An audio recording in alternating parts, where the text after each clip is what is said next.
wait, I haven't heard from Diamond. Is Diamond here? I'm here. Hi, Diamond. Hi. Okay, we're good then. Alright, well, yes, that interrupted me saying that we are live. Oh, we are? Uh-oh. Oh. Oh, sorry, everyone. Oh no, they got to see us interacting like real people. Oh my god. The horror. No, it's too weird. No. What do you mean people on Twitch are real people? Nonsense. That's not true. Crazy. That's just straight up not true. I mean, Blah's like a case example. There's no way that man exists. Honestly, like. Oh Come on. no, he's been a figment of my imagination for over a decade. You know what? That is simultaneously terrifying and like, oh yeah, of course, that's the only way that made any sort of sense. Ah, damn, how did I not see it sooner? Yeah, yeah. I'm just quietly having an existential crisis over the fact that it has in fact been over a decade that me, Diamond, and Blah have known each other at least. Yeah. Yeah. And even Yeah, Kyle, it's been a long time too. It has been Fuck, 6 what or was it? 7 years. Oh. What But year what's- was that? Was that 2014? I think it was 14. Yeah, it- because I wasn't living at Stevens yet. Yeah. Jesus. And Wow. and it's funny how we met through my roommate at the time, Yeah. which is like that connection was highly unlikely to have happened otherwise. Yeah, But, and, man, Glad it did. me too. Heck yeah. I'm glad as well. I am glad I happened to be reading that Halo novel that he noticed the cover of, and we started talking during orientation. And then Yep. I got to know him, and then I met you, and then I did not know that is how you two met. I was reading a Halo novel because I'm a nerd. And on that note, welcome everybody to session Yes. 29 of the campaign known as Toby and Friends. I'm Kyle, your GM. I'm Blas Adfigui. I'm Diamond. And I'm Wombat, the And- eternal font of non sequiturs and tangents. And also Accurate. not in the server yet. Oh yeah, Oh, God dang I it. started up the program and then forgot to actually do this. Hello, it is I. Should close this. Yes, alright. All right, so definitely it'll be an interesting session that we've got planned for today. I And I have guess no the idea best- where this is going. I feel like I might have caused you guys by making that comment before we went live to panic a little bit. And to be clear, it's nothing that serious. Like, whatever you think I am hinting at, I'm not. I legitimately forgot, so You weren't there, so that's okay, probably cool. for the best, because if you did remember, I was going to have several questions. okay, cool. I was worried that it was just me completely spacing out again. Nope. I don't know if you guys can tell, but I'm in a special kind of way today. What? No. This is just usual Wombat weirdness. I had a long weekend and I'm tired. Don't mind me. Sounds about right. So we'll jump right into it. I'm going to go for a quick recap of last session to the best of my memory. If I get something wrong, you guys feel free to jump in and correct me. But other than that, I'm just going to get started. Oh my god, was last one the one with the hotel? Yes, it was. I remember now. So, okay, anyway, last sorry, continue. time, in order to aid the Resistance's continued struggle, and it is truly a struggle given their numbers, against the villainous team that has taken over the region, they infiltrated Dendamele Town? Do I have that right? Yeah. Dendamele Town in order to try to gather some sort of intel that would be useful to furthering cause. Now, whether that be snag machine information or resources or literally anything useful. They're looking for it. So they ended up getting smuggled into the city via quite literally an old smuggling tunnel located in the basement of or the cellar of a homestead barn style house with the assistance of two people who live out in the middle of nowhere near the city. They get into the city and they basically have this like the abandoned house area just in the city proper, which is now their base of operations. And their objective was to go around the city to a bunch of different places, wherever they deemed fit, and kind of investigate what was going on and gather said resources as previously mentioned. The first thing they did was they went to the Pokemart. And Oh yeah. let's to sum it up, they executed one of the most flawless petty thefts in the history of tabletop gaming. Every single part of the team was a well-oiled machine. I think it was Paprika stole all the stuff. Mona was watching.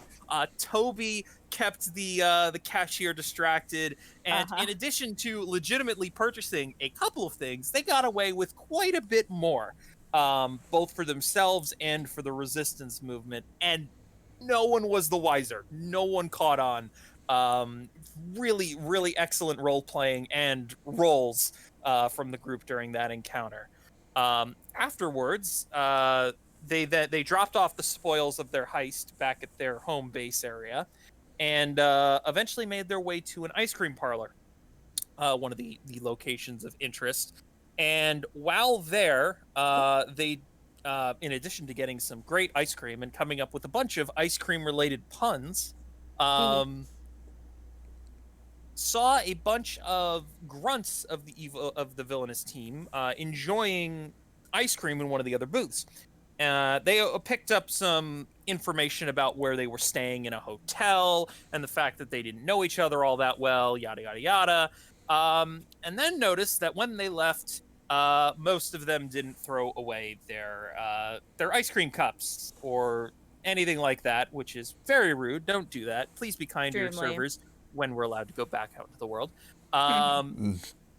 Anyway, as Mona was walking over to take all of their trash away, she saw what looked like a white envelope, a small white envelope sitting on the seat, and snatched it up in the guise of cleaning up the table. They then discovered that this was a hotel room key and promptly went to the hotel and got access to the room. I believe, was Paprika standing guard for that? Yeah. Yeah, Paprika stood guard while Mona and Toby kind of combed through the room, found mostly some sciencey looking paperwork that had some sort of relation to, was it Snag Machine, Shadow Pokemon, that whole thing? I think it was just Snag Machines. Snag Machine logic. And with that documentation, again, escaped without getting caught. Barely, though. Sounds like somebody was coming up in the elevator right as they dived down the stairs on the other end of the hall. Yeah. But no one was caught. And everything was going so unbelievably well that the group decided, hey, that housekeeping uniform that we snagged, we should go back in undercover. And thus began one of the most, in my opinion, iconic occurrences of this entire campaign. God. Paprika became a housekeeper for about an hour, and oh my lord. I don't feel like any recap I could do it justice, but let's just say whatever could go wrong did go wrong, and the spoils of the war was extra cleaning products, and that's about it. Well, if a Poke pandemic ever hits, we'll be ready. Yeah. Oh, I don't need. Okay, like I use this Okay, I know. campaign I'm as an sorry. I'm escape. kidding. I'm sorry. I was kidding. It was a bad joke. Maybe in 10 years when we're nostalgic for the good old days of 2020. Please. If that day ever comes, we are truly screwed. Oh my Anyway, and God. On a happier note, on a happier Pokemon. note, that was where we left off last session. Was there anything that I missed that you feel like I should have covered? I think that about covers it. All right, sounds good. And on that note, Kyle should actually load in his tokens. Probably. That might be helpful. That's part of the reason you come in here early to set up. Well, I did mention that I was doing that last for reasons. Oh. Yeah. Anyway, on that note, we're ready to begin, yeah? Yes. Sus, Kyle. What's that? Pretty sus, Kyle. I don't know what you're talking about. I was in O2. Oh yeah, well I was on cameras and I think you vented. Anyway, obscure references to other games I I just have. did card Obscure. swipe. I don't know what you want me to say. I haven't even played this fucking game. Why do I know so much about it? No, have I? The internet won't let you get away without knowing. Oh my God. God, I really want to play that game one day. Anyway,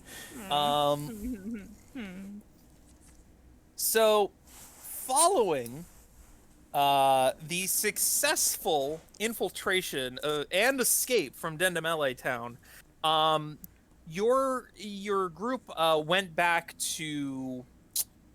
Why do I not have Kalos like memorized at this point? I don't know. Why don't you? The freaking psychic type town. What the heck is it called? Is it Anastar? That sounds right. close enough to be right. Thank you.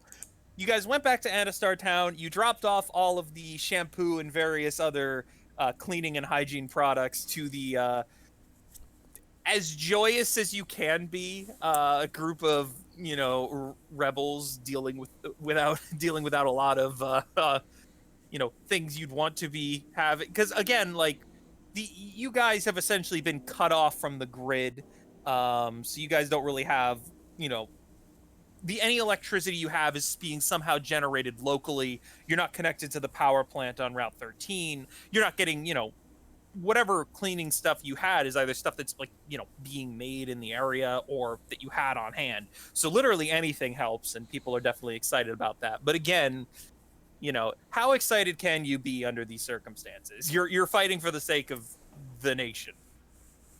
Kind of tricky. Anyway, you get all that stuff. You get the information into the right people's hands, that being the general who's in charge of this area. And he instructs you guys to personally deliver it to the professor. Okie dokie. You've done that. And you've been hanging around in the main town for a couple days, or like a day or two, just kind of, relaxing, recovering, doing whatever else you'd be doing. But the professor has now had time to look over the documentation that you've sent, and is calling you back to his lab to go over it. All right. Before we do that, it's been a couple days, so can I have a few more checks with the shadow Pokemon? I would normally... You know what? No. Yes, you can. Oh. You for sure can. Let's go with one for the sake of simplicity, but Okay. let's just say in about 15 minutes you'll know a little bit more. Oh. I mean, pardon my eagerness. I want to, No, it's 100%. No, I'm not admonishing you for jumping the gun. It's 100% legit, and in fact, I'm going to have you do it now using everything I was going to discuss anyway. I just won't tell you till afterwards. Oh. All right then, mystery, suspense. I love it. All right. On that note, What do I need again? so to be clear, what do you got? What do you want to do? Just to be 100% clear. I mean, trying to make shadow Pokemon not shadow Pokemon anymore.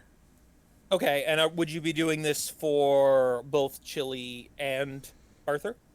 Whenever possible, yes. All right. In that case, what I'm going to need is a. Let's do Chili and then Arthur. I'm gonna need a channeling check. Right. The D100, right? Yes. Yeah. Now, I don't remember exactly how this works. So I'm trusting you for this. In fact, in my list of things, I literally say successfully channeled the Pokemon per Mystic class rules, and I never got around to looking up what those were. Oh. So I am trusting you on this. You're so good at this. I mean, it helps that I forgot and literally did this on my lunch break. Amazing. I am simultaneously super put together and an absolute mess, and I don't understand. He's That is still a on top of things, you guys. That is a 19. I think that works, Okay. right? I mean, Yeah. it probably works. I mean, it's under the like it's basically a capture check, but you roll your like you subtract your con stat in this case. Right. Okay. Cool. So in that case, I now need a D20. Okay. No! Ooh. Yeah, I flex my calming influence somehow to help. I'm gonna say no, not in this case. But does Mona have the capacity to feel inspired? I don't think so, actually. No. That's a shame.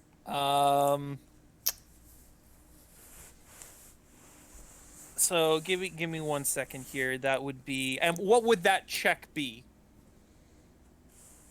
Which What would be the total be? what? Wait.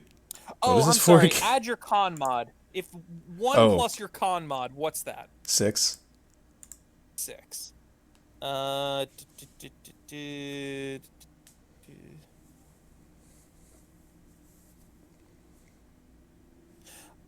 Okay. So, believe it or not, nothing bad happens. You just don't make much progress. Ah. Okay. I will accept this. It's not nothing goes wrong. It's just you're not getting Chili's attention. You're not able to, to do all of the stuff you'd want to do, but you don't mess up catastrophically, which is surprising for a Nat 1, but you'll figure out why soon. Let's just say that in this specific skill, you're so naturally good at it that even failing miserably, you don't do that poorly. Mona's just so used to failing horribly at this point that she's just kind of learned how to mitigate it. Mona, no. Honestly, kinda. This is how you get accident prevention through natural means. Well, I mean, there are 3 known ways. The one you're describing, be Digizel or be me. Those are the only 3 known ways to get accident prevention. Anyway, before we get too far off track, can we do the same rolls for Arthur, now? yes. That is a 22. You tell me that work? Yes. Okay. Or wait. And then the same. Okay, what you've done before is you've had the Pokemon at lower HP to do the check. 50%. Yeah, 50%. So I'll do that. Can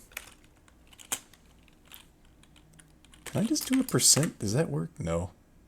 course not. That would be intelligent.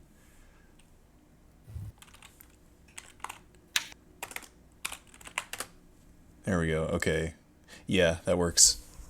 Okay, cool. I And love the idea of Blah asking, "Can I do this?" as if he didn't write the program himself. See, know. it makes to sense be- to allow you to put like a percent there and be like, oh, it sets the HP to this percentage. That's an easy thing to do. I didn't do that.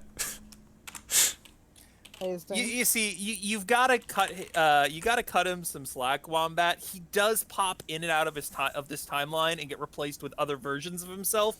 So it's the true. past version of himself that didn't do this, and yeah, it you'll get it. Ida. One more d20, please. Okay, that's a 14.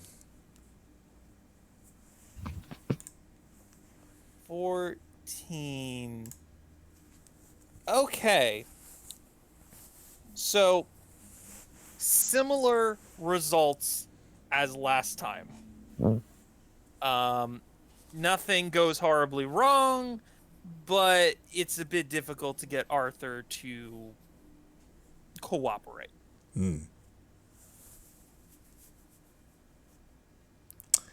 Well, Yes. So, yeah, that how does Mona feel after having essentially going through a bit of a slump with this process? probably just exhausted, a little frustrated, just not the best mood, but not not totally depressive. Just tired. Sounds about right. Okay. So, on the after going through all that and resting some more, the professor eventually calls you back to his lab, and you find him. He is sitting at his computer, and he's typing pretty furiously and going over various notes and papers. Which, by the way, the place still looks like as much of a mess as you last saw it, after which I remember you guys helped him clean up a little, and it has gone right back to what it used to be. We That walked sounds in and about right. definitely, like, she let out, like, an exasperated sigh on seeing that.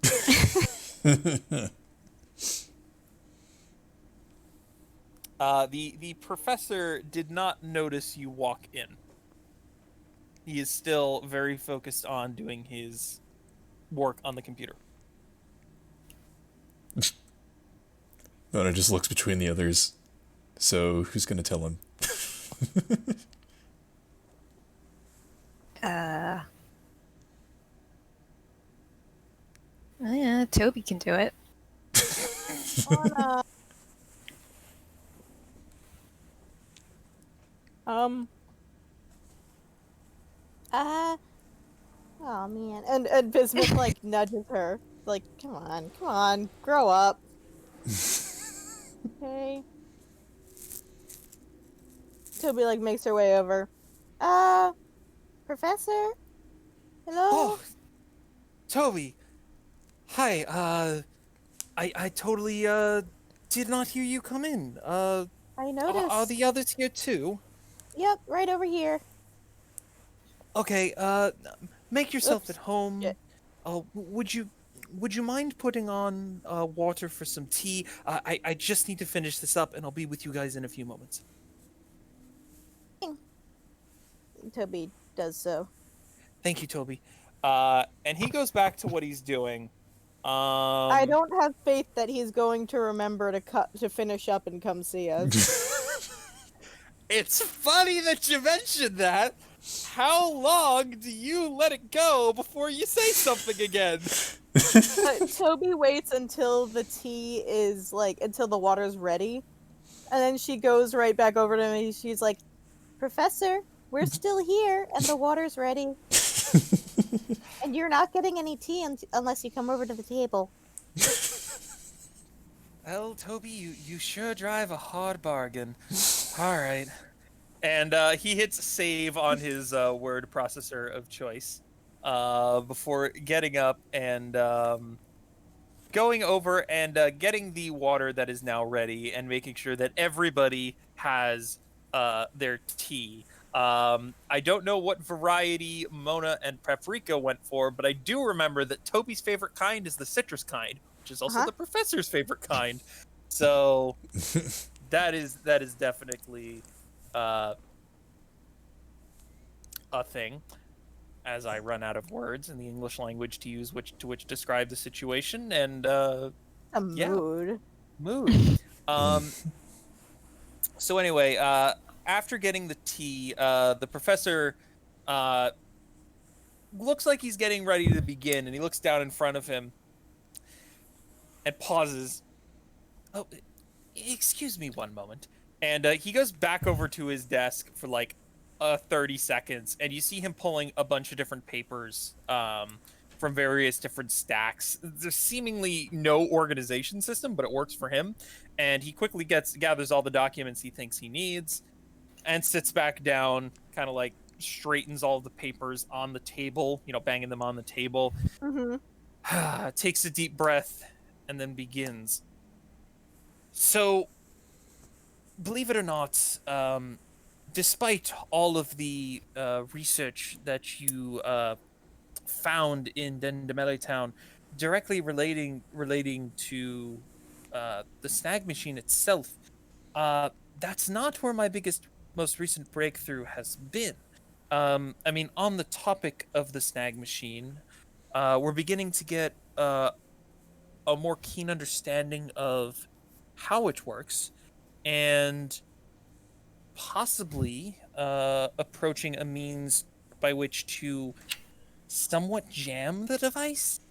I'm not sure as to how reliable it will be in the field, but I think having some sort of capacity to prevent it from working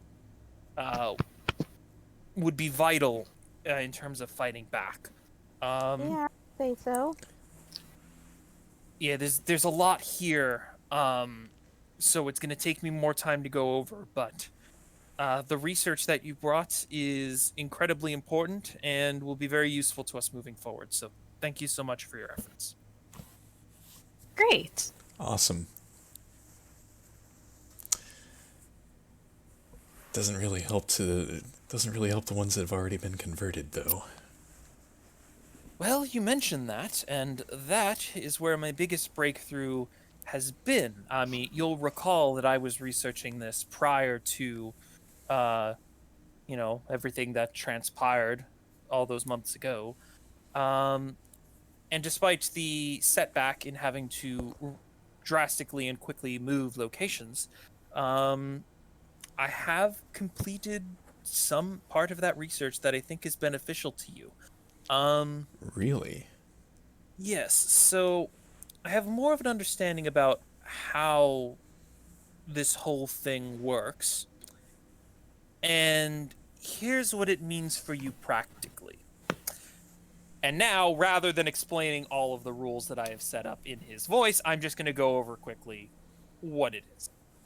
So, essentially, when a shadow Pokemon gets turned into a shadow Pokemon, it starts off with what I'm calling a shadow level of 100. Okay? And in order to return a Pokemon to being normal, you have to set the shadow level to 0. Now, the professor does mention that he knows that, like, this is, of course, a system he's developed. The shadow level is not, some universally understood thing. It's what he's deciding to call it. So it's like you start off at a shadow level that I'm calling 100, and you need to get to shadow level 0 in order for the process to work. This is similar to what was going on in the other regions that have had to deal with shadow Pokemon in the past, but it's his own spin on it. He does also mention that might not be the only thing, but he does view that as a 100% necessary step. Okay. With me so far? Okay. So you can reduce this level in a variety of different ways. Specifically, battling with the Pokemon will reduce that level. Interacting with that Pokemon will reduce the level. What you've been doing is what he's calling channeling therapy. Ooh. That is something that will do it. And he also mentions a couple of other things like, you know, I mean, it's possible that there are other things. Toby's empath abilities may be able to assist in certain ways. Maybe even a well-cooked meal can help. Who knows, really? He's just throwing out potential examples merely from thin air. Of course. He also mentions that in addition to all these potential methods for improving the situation, he has also discovered that when a shadow Pokemon enters reverse mode, it essentially makes backwards progress. So rather than it lowering your shadow level, it actually raises it again. So that's So that's something you'd like to avoid, if at all possible. That is essentially what it is. He has also developed a means for determining what a Pokemon's shadow level is. Oh. Okay. So, as I go back to if you need more details as to what these mechanics are, I'm kind of keeping them somewhat of a secret, but like, if you're making a check, you'll figure out what the mechanic is. Okay. Anyway, it's like, all right, all with me so far? That's pretty much the gist of what I know at this moment. I truly wish it would be more and more concrete, but I feel like if you guys keep doing what you're doing, you'll probably come across a solution eventually. Well, honestly, every little bit helps. That is really encouraging. My Yeah. thoughts exactly. So, I guess the best way to figure out where you're starting so far is I have developed a device, and it looks like, you know, the divots in the healing machines in the anime that you put your Pokeball in Right. when the healing machine operates. It looks like a unit. It's a unit like that, but for a single Pokeball. Okay. It's a little bit bulky for what it is. Like, it's clear that this is a prototype device. But he pulls it out, and puts it down on the table, and essentially says, if you wouldn't mind, if I could borrow Chili and Uriolu. What was his name again? Arthur. Arthur, thank you. In their Pokeballs, I can get you an approximate reading of where they are at this stage. All right, no problem. Okay. She fishes out Arthur's Pokeball and hands it to him. Yeah, and Paprika hands over Chili's Pokeball. Okay, and the professor takes Arthur's Pokeball and puts it on the machine and pushes there's a couple of buttons and kind of like a keypad formation, and he pushes in a combination of buttons, and a bunch of like four little rubber padded claws kind of stretch out of the base of the device and clamp down on the top of the Pokeball, holding it in place. And it sits there making a couple machine noises for a couple seconds. And then on a little display screen, a little what is it?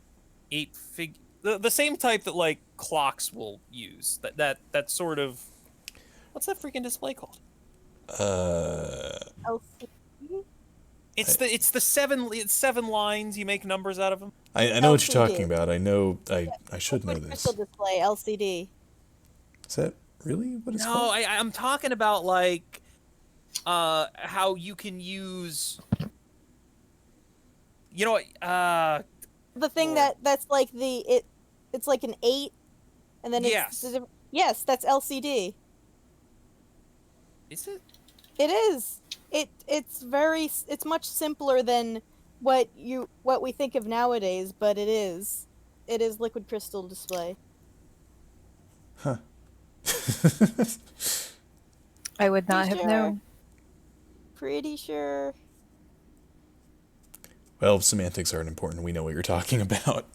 Yeah. 7-segment display. Oh my freaking god. Why could I not pull that out of... It's a 7-segment display. Okay. Okay.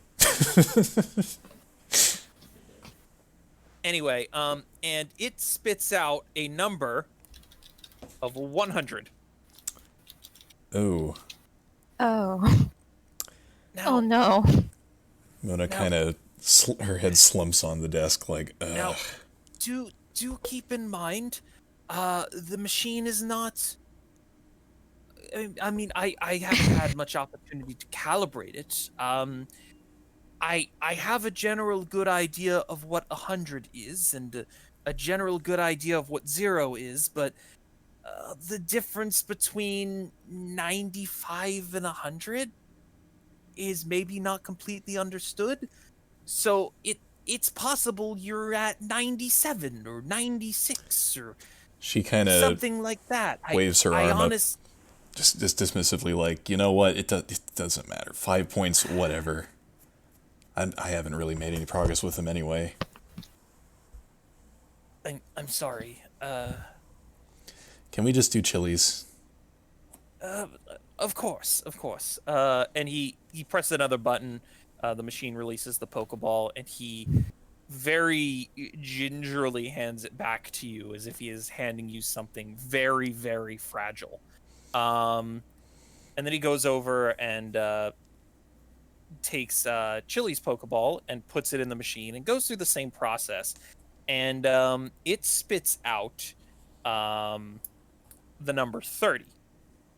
Oh. Oh, Oh, Well, all right. That's encouraging. that is encouraging. Now, I don't know quite how accurate that number is, but I think you could logically assume it's accurate plus or minus 5. Okay, well, Would be... I owe a lot of that to Mona. I'm just glad there's some indication that I'm getting somewhere with one of them. Though we've been Yeah. at it for a while now.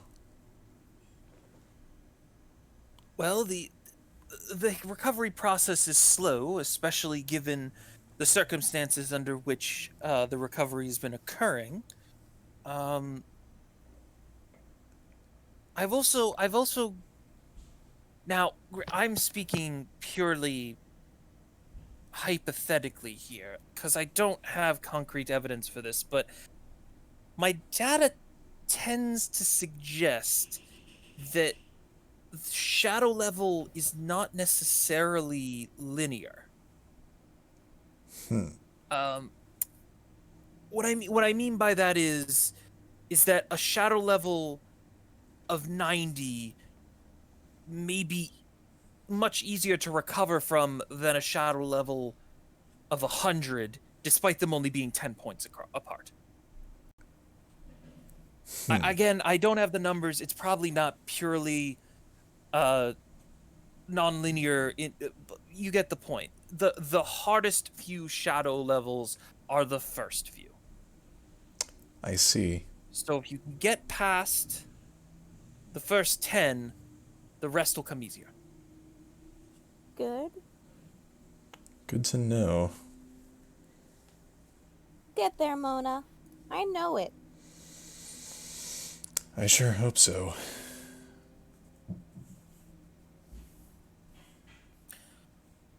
All right. Well, unfortunately, that's everything I have for you today. I should mention that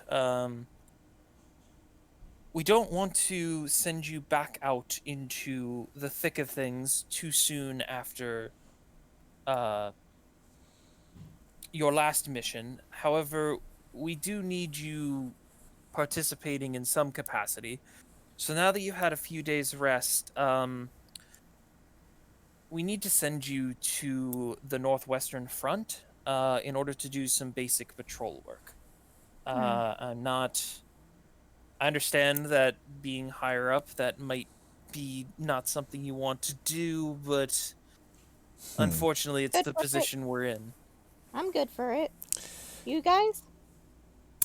Well, if that's where you need us, then I guess that's where we're going. It is kind of a shame. After my last mission, I could do with blowing off some steam. So, At least to be should be pretty low key.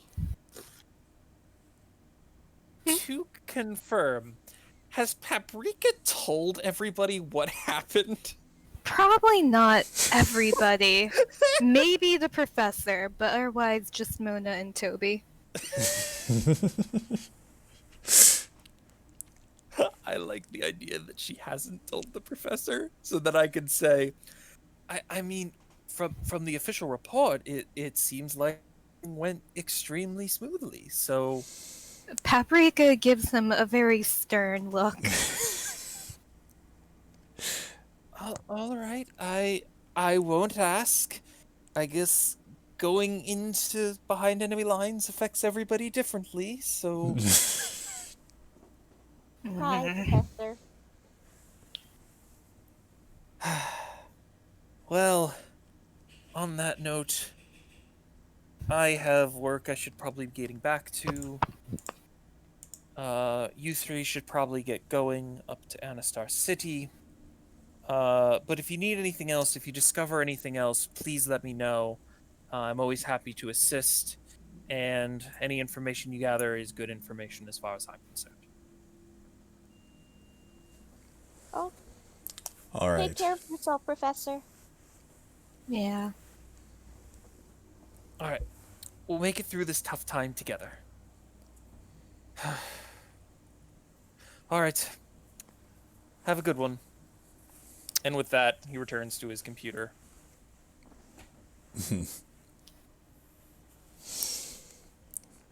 Well, let's get going.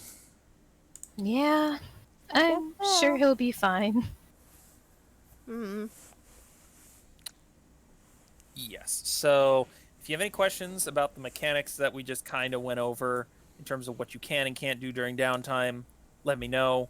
One thing I will specifically mention for Blah's sanity, 100 is not the correct score. I won't elaborate, but the machine is accurate to plus or minus 5. That's all I'll say. Okay, I'll take your word for it. That, of course, Mona doesn't know the difference. Right, but I just want to let you know, like, you're not at 100. You've made some progress. Okay. All right. So, is there anything you guys would like to do prior to heading to Anastar City to report in for patrol duty? Let's see. There time for more sessions with the Pokemon?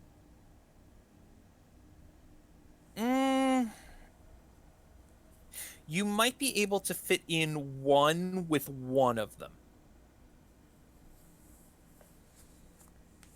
Okay. Well, it should be Arthur, because he needs it a little bit more. Yeah. Maybe someone else should try it though, because like the professor just said that there are other ways to do it, and Mona is exhausted. So.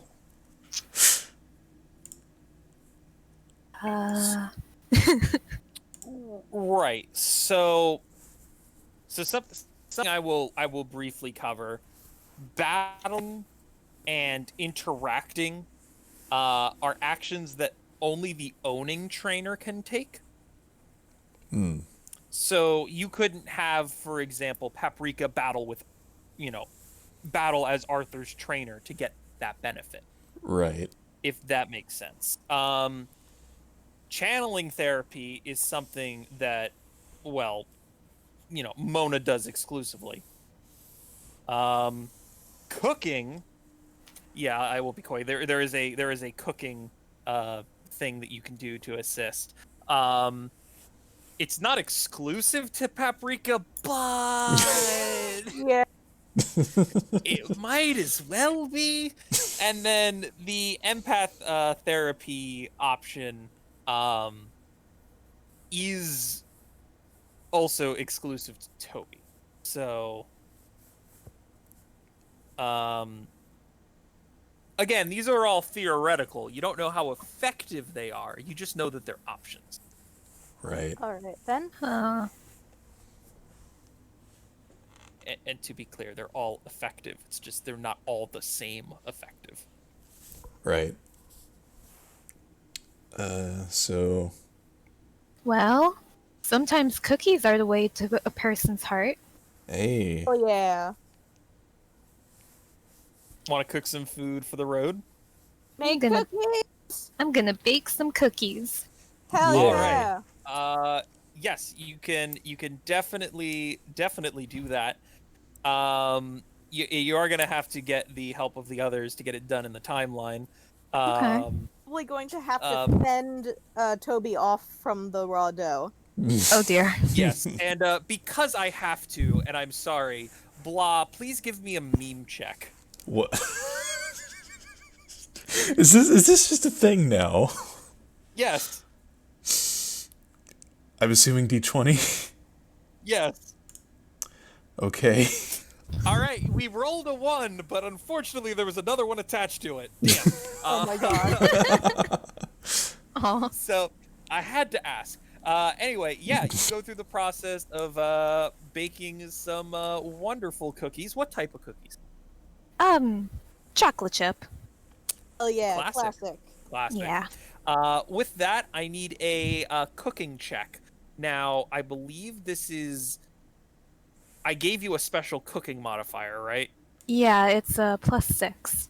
That's it. So 1d20 plus your cooking modifier, please. Okay. Woo. 24. And you knock these cookies out of the freaking park. They are exceptional, as you'd expect. And which Pokemon do you give it to again? It's Arthur? Yeah. How exactly does that go? Well, first Paprika chuckles to herself and says, "Eat your heart out, Cinnamon." And then... and then I imagine she just, with Mona's permission, offers some cookies to Arthur. Now, did they discuss this beforehand? Like, oh, or, like, I'm gonna make these cookies for Arthur, or did she just start baking, like... I would think that Paprika would have discussed it with Mona beforehand. So Mona's actually kind of taken aback. Like, you really think this will work? Well, anything's worth a shot, right? That's pretty much Like what the professor cookies. said. Who doesn't like cookies, Mona? Toby in the background. Okay, you're not wrong, Toby. These cookies are amazing. I think if anyone can, I think if anyone can bake their way to this Riolu's heart, it would be you, Paprika. You If got you're that the one- right. Maybe it would be even better if you're the one who hands them to him, Mona. That's Yeah. true. I guess it's worth a shot. And Mona takes, I guess, a cookie and tentatively lets Arthur out of his Pokeball. So Arthur bursts forth from his Pokeball, a dark-tinged aura flaring, cackling. Oh, jeez. Mona just sighs. Foolish mortal! You have released me from my shackles! And he's midway into a monologue when he sniffs the air and goes, "What's that?" Oh, this old thing? She just holds up the cookie like, oh yeah, we were just, we were making some cookies and,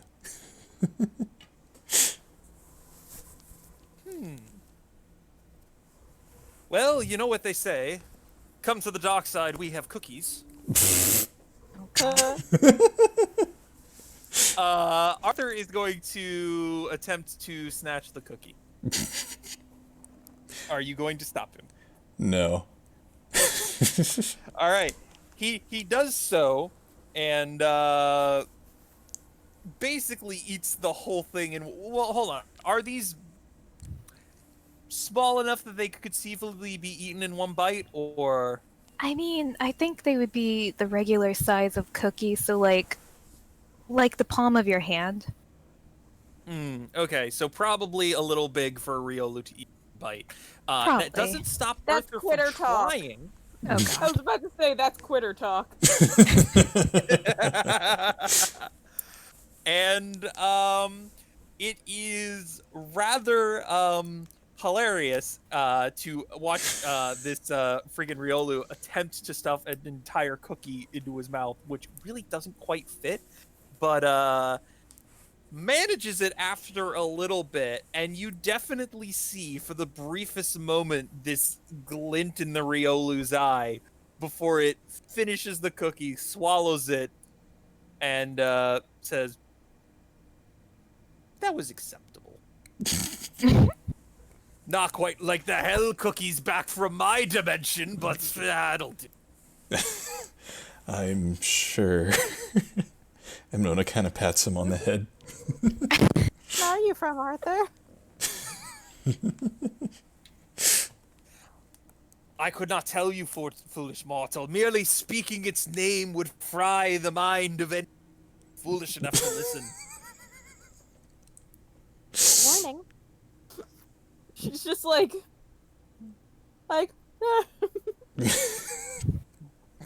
Can Toby even understand him though? oh Toby right. can understand the general feelings behind something. Enough to get context, the specifics are kind of lost. Standing. So yes, you have successfully lowered Arthur's shadow level, which I think I'll give you guys the option. I could either keep track of it myself, or I could let you guys keep track of it. Well, it depends. Do you want us to know the exact level at all times? Well, here's the thing. I could go either way. I could see there being value in things being a surprise. I could see there being a value in you guys knowing how much progress you're making. Well, It's whichever you guys would prefer, and I could just adapt and go with that. I think I'd just opt for the more realistic option. Like, we would have to, like, even if it's even if the actual interaction is abstracted of, checking the level, just, we can't just know offhand exactly how much progress we've made. Okay, gotcha. All right. In that case, I'm going to keep track of it myself, and we'll just go from there. All right. And on that note, you guys are going to head up to Anastar City. All right. Okay. All right, and you guys have been there a bunch of times before. You travel more frequently than most of the people in Anastar. Typically, the way the Resistance operates is you are based here. They don't like to shuffle people around because you waste time traveling. You guys are one of the exceptions. You're the special units. You're the higher ups. You go to where you're needed. If they need someone for a specific task in Anastar that's currently occupied doing something else, they pull that person off that task and find someone else to finish the other one. Like that's generally how it operates. You guys, where you're needed, you have to go. So the people who guard the outskirts recognize you by now. They give you, some some sort of like resistance salute. Remember, all of these salutes and acknowledgments are completely different. Nobody uses the same one, or well, people use the same one, but there's no one standard way to acknowledge somebody else. It's just whatever works. And you guys get there and go to essentially like the sort of the headquarters for the area. It's where you've met with the general in the past. Is similar conference room-esque structure, but it's more the front. And somebody there just kind of checks you in, tells you basically you're going to be going out on patrol. 90% of the time, nothing happens. Maybe you run into some wild Pokemon, but that's about it. Maybe 10% of every patrol runs into a skirmish of some sort, whether it be a group of wild Pokemon or, we have had a couple of the enemy try to get past our lines, but nobody, as far as we're aware, has been successful with that yet. And basically says, yeah, get ready for a long shift. See you guys in like 10 hours. Ooh, all right. What am I kidding? It's going to be 12. It's a 12-hour shift. Good luck. So we're Great. walking for 12 hours? It includes designated hour-long breaks. Okay. So you walk for a certain amount of time, you break for an hour, you walk for a certain amount of time, break for an hour. That sort of thing. Oh boy. And with that, I'm going to... Is there anything... Okay, I know I'm taking a while to get into this. Is there anything you'd want to do in Anastar prior to leaving? Really? I think I'm good. Uh,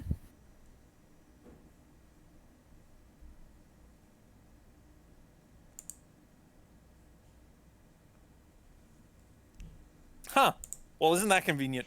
You guys come from the bottom. Awesome.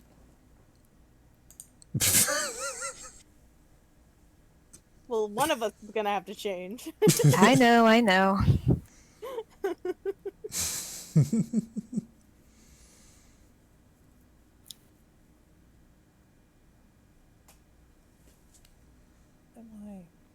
What am I not seeing? Oh, I know what I'm not seeing.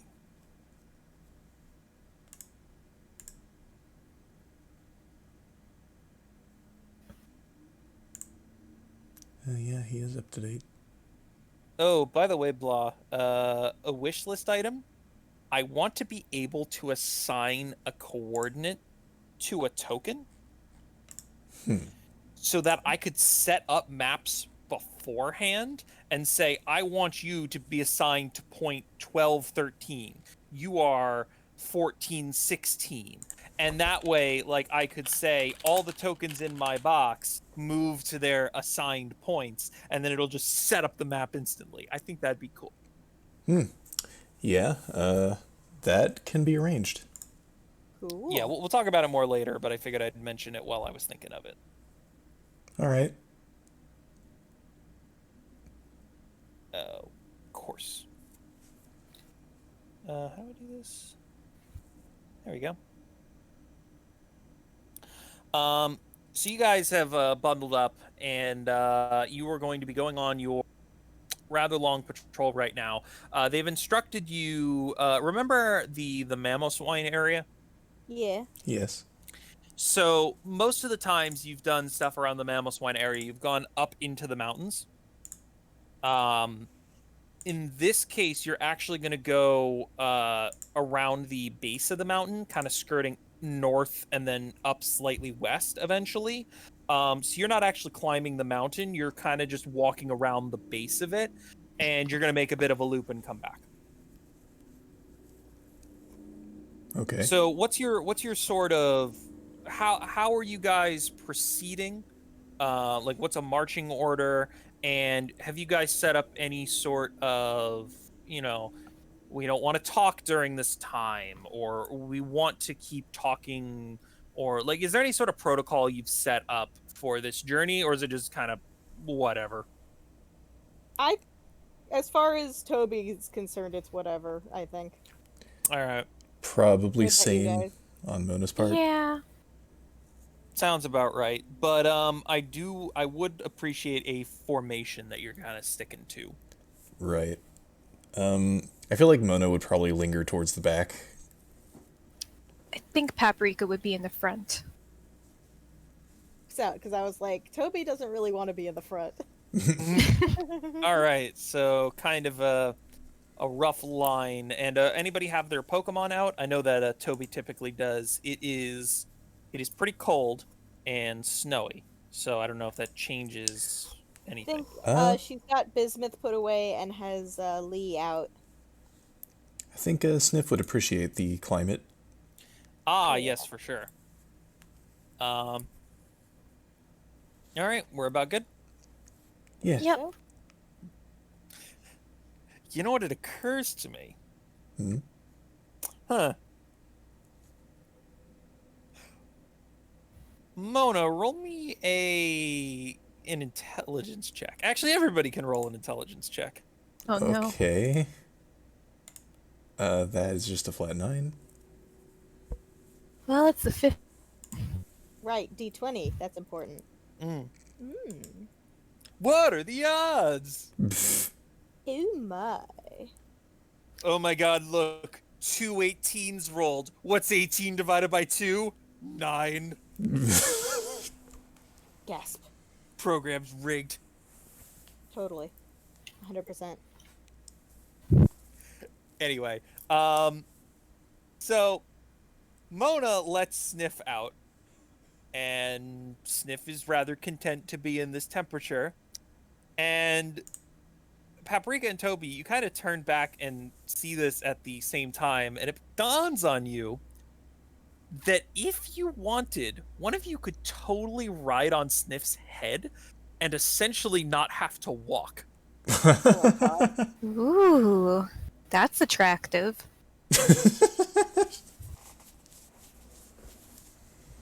I guess the question is, do we want Sniff in the front, the middle, or the back? Do you want your butt cold? I mean, I have a towel.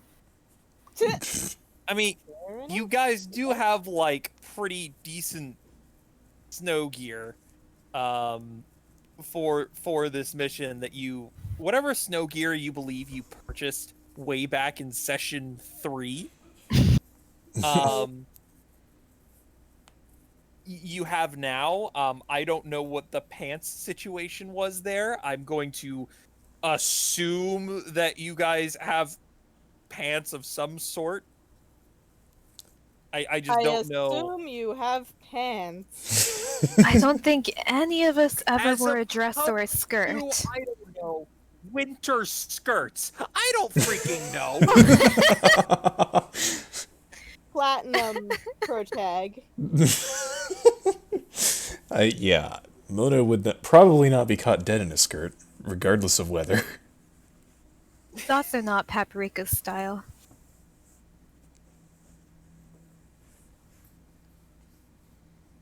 All right. So my point is, if you believe that you have suitable enough pants for it, you could probably ride on Sniff without too much discomfort. Okay? Jesus. I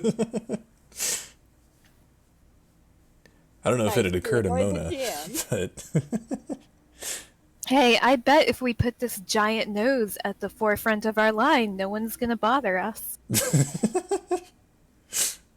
I mean, he is a good first line of defense. True. Is that you saying you want Paprika to ride Sniff? Yes.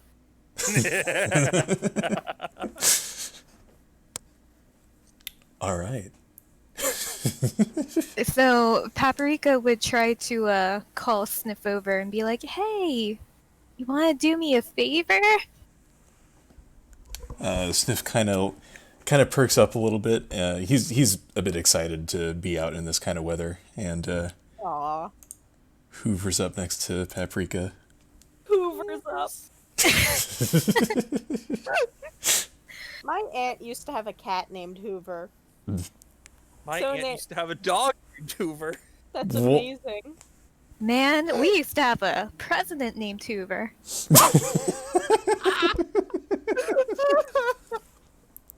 Oh, God.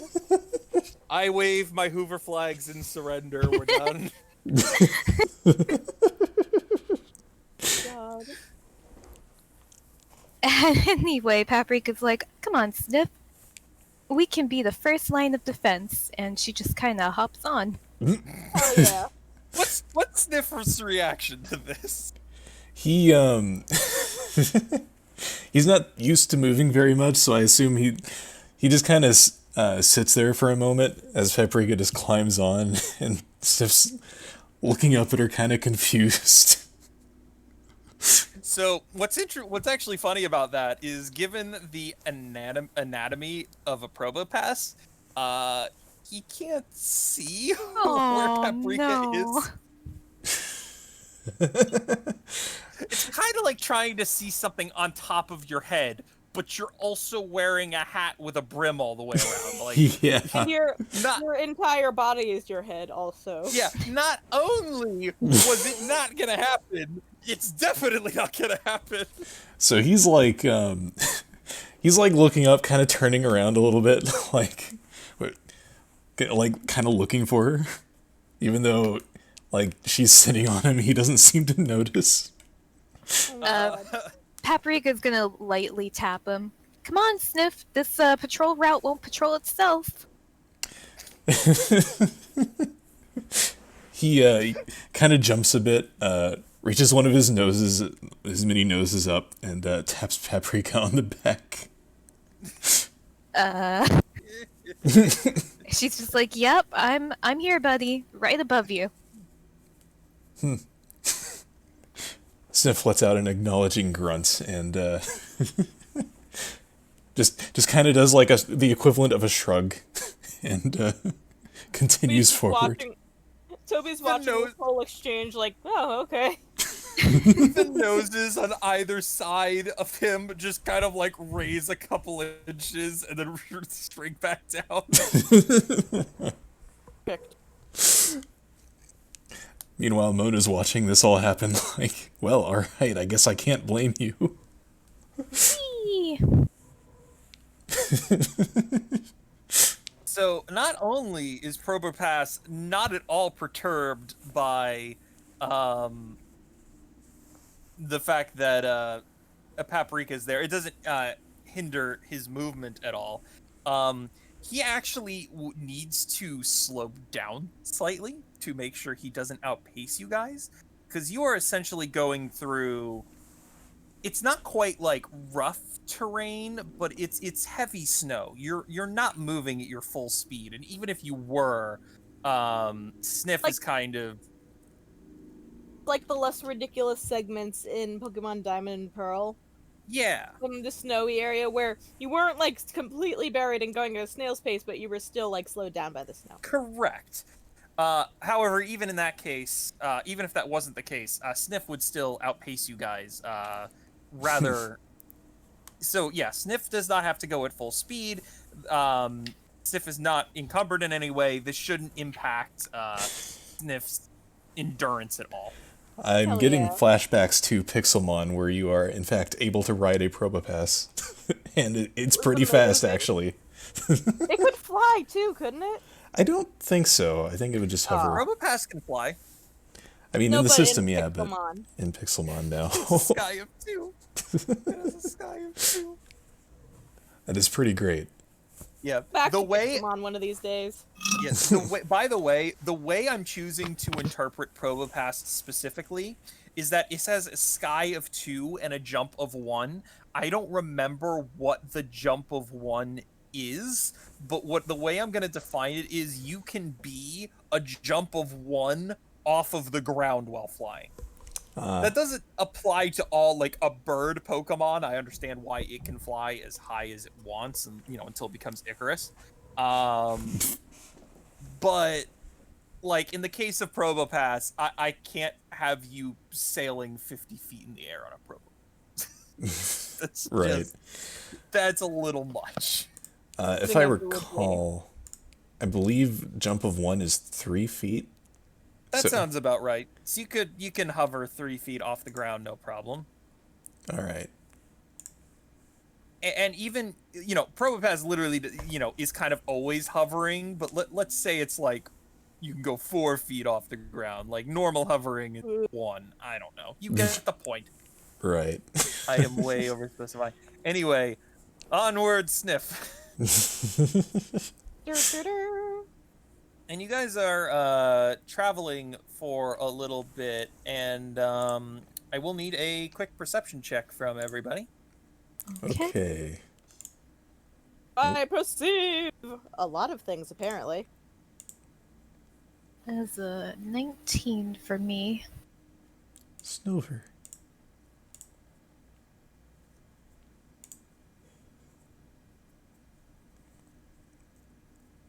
Are these part of the crew, or are these different Snover?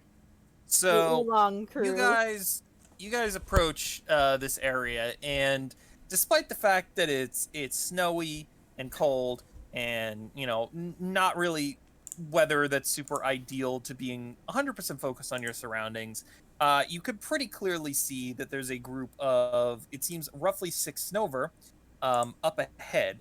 Now, the 2 that are closest to the trees on the right side are on your level. The other ones are up a snowbank about 5 feet. And then further up, it gets, more mountainous. This is like kind of the edge of the mountain you're skirting around. And they see you, and they kind of get at... They definitely all, like, notice you and kind of position themselves closer to the edge. Do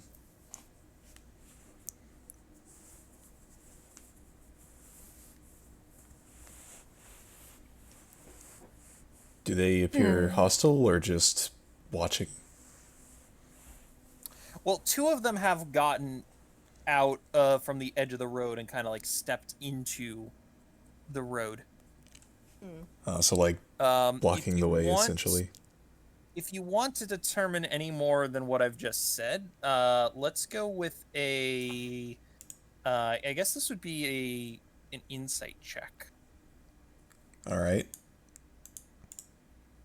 Nope.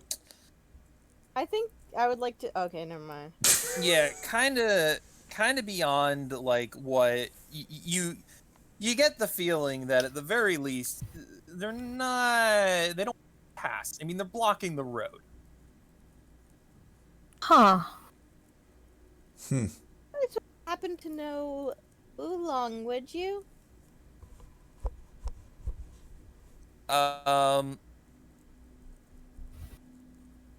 The Snover, one of the Snovers in front looks at the one behind it, and they seem a bit puzzled.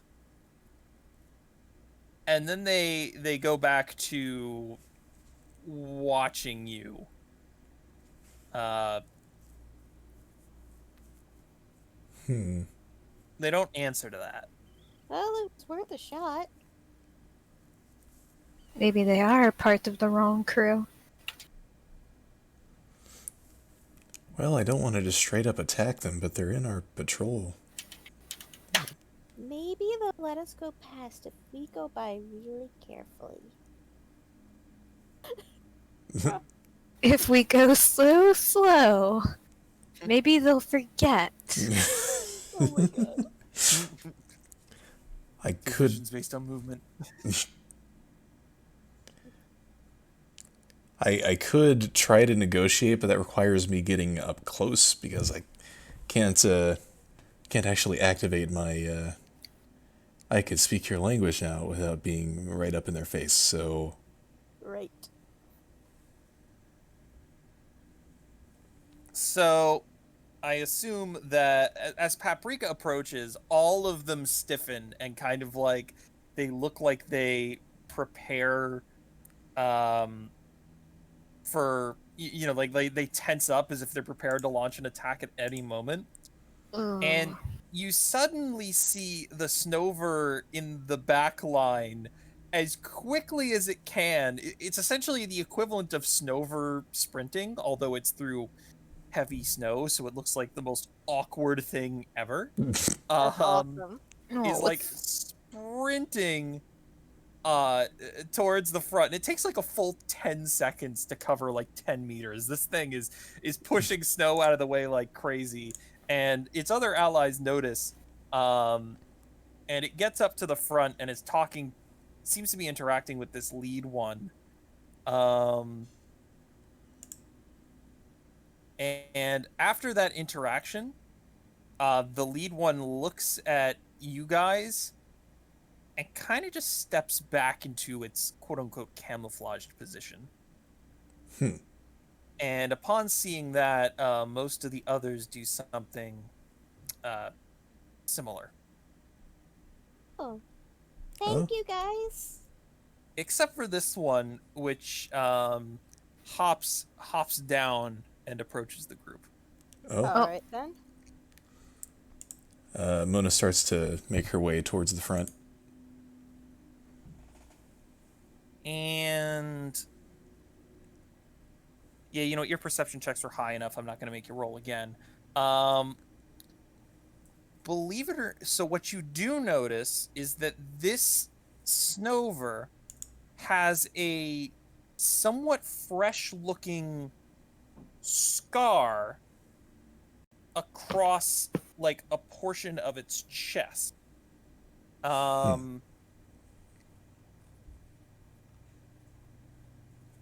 Yeah. All right.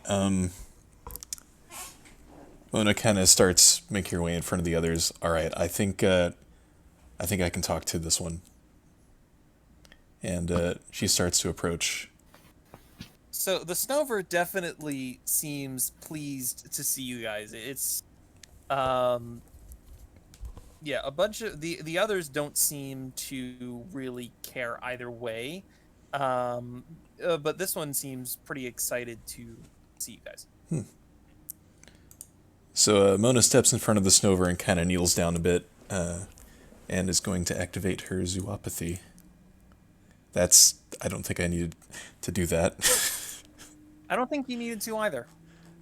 That was me trying to get rid of the dice, and I accidentally left-clicked instead. Fantastic. Well, anyway. Get that roll out of your system. Yeah. So zoopathy, I believe you just lose some HP and then speak with Pokemon. All right.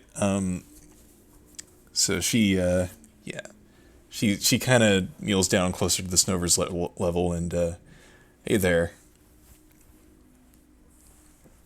Hello. We're on patrol through here. I assume you're letting us through now that everyone's kind of backed off. You're with the Resistance? that. Yes. Aw.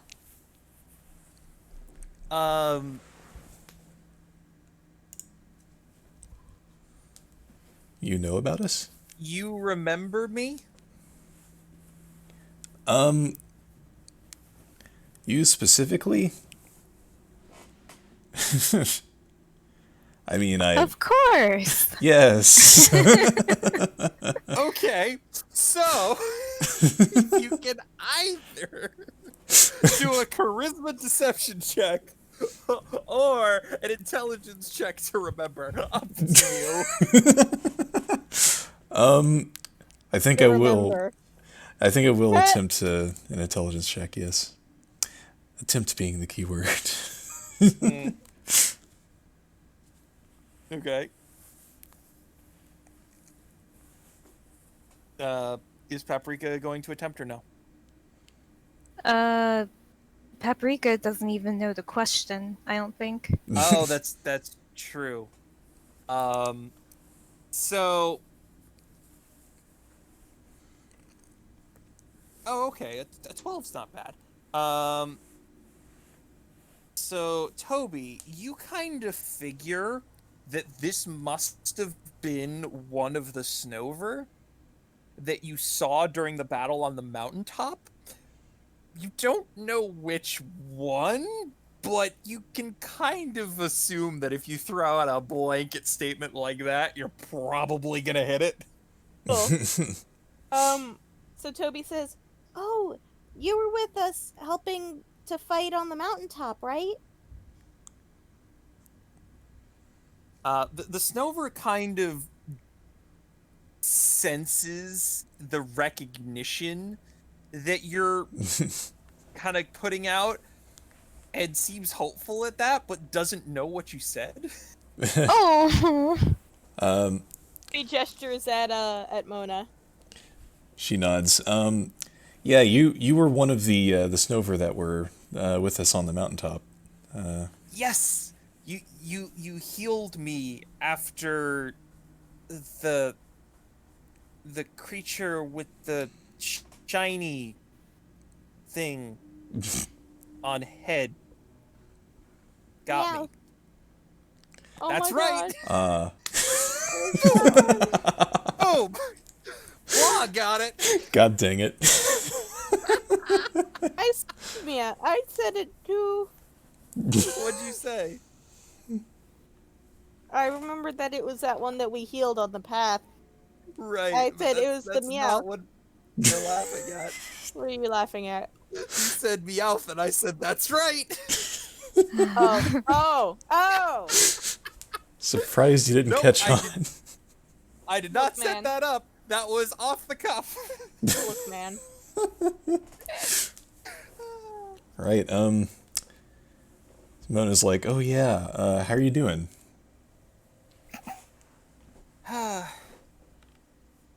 Better now. Good. Yeah. Now, one thing you get the impression is that despite the fact that you can understand them, most Pokemon don't have great human conversation skills. Right. And I think the best way I can put it, it's like, okay, obviously the different intelligences, mean different things. Like you're going to get more intelligent conversation out of a level 4 than a level 3, for example. Right. But a lot of Pokemon understand, like imagine if you knew what every single word in Spanish meant, but you didn't know the structure of the language. Ah. So it's like I know how to speak Pokemon, and I know what the English word for this concept is, but how do I structure it in a way that they understand it? So it's that's kind of what you're getting from the Pokemon a lot of times. It's like the words are in the wrong order. I'm doing my best. It's just very difficult to purposefully bad English on the fly. I understand. That's an But I interesting think you get- idea. It's very broken. It's very broken language. Right. Neat. So have you had any other problems on that mountain since we left?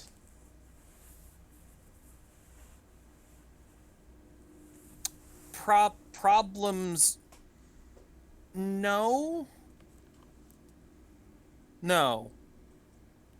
Okay, good. No. And it seems pretty confident with its answer the third time it says it. Good, that's good to hear. beginning to think this Snover was just lonely.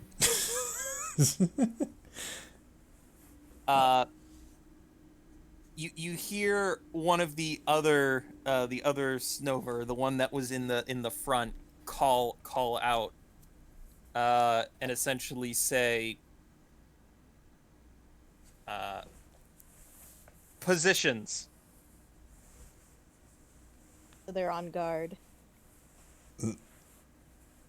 You don't detect any urgency in the tone, Toby, so that shouldn't put you immediately on edge. It's more like telling a guard to get back to guard duty, sort of. Sounds like they want you back in position. Positions. He sighs. And kind of gives like a wave, except there's no elbow to bend, so it's just like in a fully arm extended wave, kind of like Adorable. off to the side. And it goes to turn away, and briefly before it does, it reaches up towards its chest area and kind of like picks at something and tries to like stick its hand out towards your pocket or your hand or something. Mona reaches out her hand, kind of confused. It's a very awkward handoff, but you eventually figure out that it's trying to hand you something, and it is handing you this little white sphere. And before anything else, it kind of wanders off, and using its does this thing not have language? It does not. It very awkwardly climbs up this snowbank and returns to its position.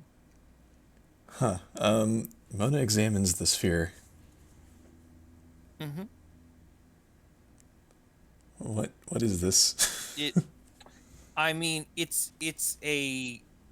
a small white sphere. It's cold, but a lot of the things here are cold, and it's a little it's got a little bit of a squish to it. A little bit, not Is too it much. the item snowball? Is that what it is? No. It's a little small for that. Ah. Is it a berry? Yes, it is. Yay! In fact, Paprika, you would just know what this is, given that you own a Snover. Right. This is the Snover grow berries, like on their person. Cool. And the Snover has given you one of the berries. Oh. She looks back up at the Snover and thank you. And the Snover, upon now finally awkwardly getting to the snow at this point, turns around, waves back, and says, "Positions!" and then goes to its position. All right. Mona pockets the berry. So does this berry have any effect? Is it just a Snover berry? So, it is purely an item for culinary purposes, and what's interesting and unique about this berry is that it is known for tasting like ice cream. Ooh. Like, if you could have, it's essentially like vanilla ice cream without the vanilla. So you're not getting like a vanilla ice cream sort of flavor, but it's like if you put chocolate on it and ate it, it would taste like chocolate ice cream. Sort of thing. It is a widely sought out ingredient for desserts. All right That's then. really cute. You know what? On second thought, Mona hands the berry to Paprika. Ooh. Thanks. No problem. I'm sure you can find a use for it. Yeah, I haven't seen one of these since, well, you know. Right in the feels. And with that, the Snover pull back and allow you guys to pass unhindered. All right. Well, I imagine there's a bit of an awkward silence after Paprika mentions that, and Mona's eventually like, right, I think we should probably get moving. What? It's true. It's good to know that the Snover are keeping their vigilance up too. Yeah, it really is. It can often feel like we're alone out here. But Are on our side. yeah. Yes, and you definitely get to see some of the impact that you have specifically had because your assistance of Oolong on top of the mountain has likely, well, definitely led to this alliance and is likely why they have Snover out here stopping people. Ah. And you imagine that, or you could theorize that the reason you were stopped is that most of them had never seen you on patrol before. Ah. Oh. Hmm. Well, one of them had, but that's Uh-huh. what that happens. Also, a little tidbit there that I guess you might have picked up on is they don't recognize the Aboma Snow by the name Oolong. Ah. So I'm not saying. Essentially, I'm pretty sure some of the Snover the last time recognized that name, but you imagine that was probably some of the higher ups, the ones that survived long enough for you to get there. So it's possible that the colony of Snover is so large that knowledge hasn't spread to all of them. Okay. Right. Things to think about as you're walking through a winter one. Walking in a winter wonderland. All right. So you guys keep going for a little bit, and now that you're definitely in the thick of, like, this was maybe like 10-15 minutes into your travel. So now that it has been a little bit of time, I'm going to look for stealth and perception checks from each one of you. Okay. Okay. Eh. So top And we're is gonna go stealth perception. Or, Oh, okay. yeah. Okay. No, that's fine. We'll do top is perception, bottom is stealth. Yeah. Like Okay. the head and the feet. I leaned on my volume control again. So if you needed to fill out your Pokemon Tabletop bingo, there's a square for you. Oh, thank you. We should make one. Oh my should. god. You absolutely should. There's definitely Paprika gets stuck in an unenviable situation. Mona memes.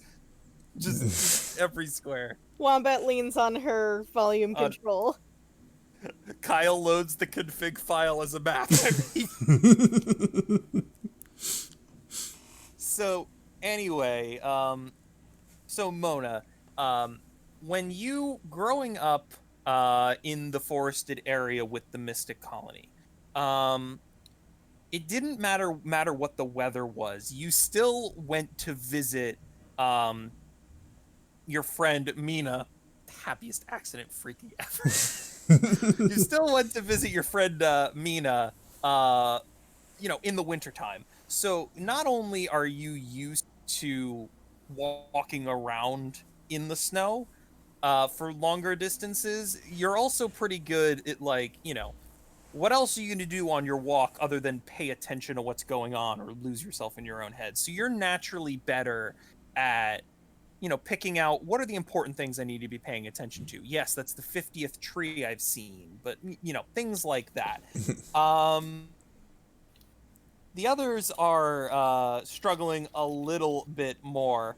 Toby is very bored. Yeah, Toby is very bored, and this is causing kind of trudge through the snow a little bit, heavier and not really caring for stealth. But you're still relatively aware of what's going on. She's making patterns with her footprints in the snow. Yeah, totally. as she The walks. stealthiest of stealth, And I don't know what Paprika's thinking about. Maybe all the different combinations of dishes that berry can go in. But She's also riding on top of a giant floating nose. So stealth is not really her strong suit right now. No, and she wasn't even going for that.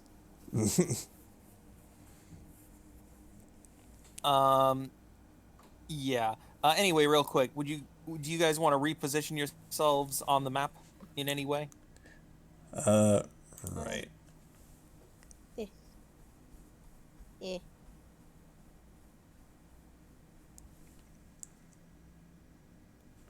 I think that's how I'm gonna operate that, and then.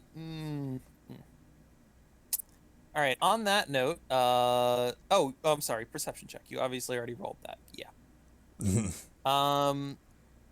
So, Mona, you detect movement in the forest to the east. Kind of like you see where the forest kind of cuts. You detect movement in this region of the forest that stopped once you guys really broke into this area. Mona stops and calls ahead. Hey, hold up. Alright. Whoa, Sniff, whoa. I think there's someone in the or something in the trees up ahead. Is it another tree? Yes, there's a lot of trees in the trees, Toby, but there's something is alive in there. I saw something move. Trees are alive. Paprika. Oh my god.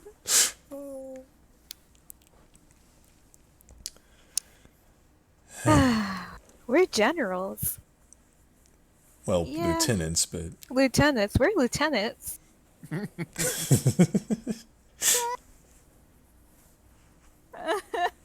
Anyway, maybe try to pay attention a little tiny bit.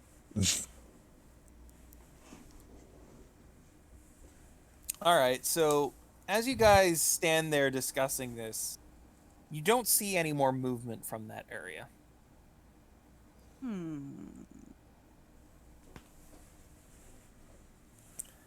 think we should go investigate. Okay. Alright. Let's go take a look.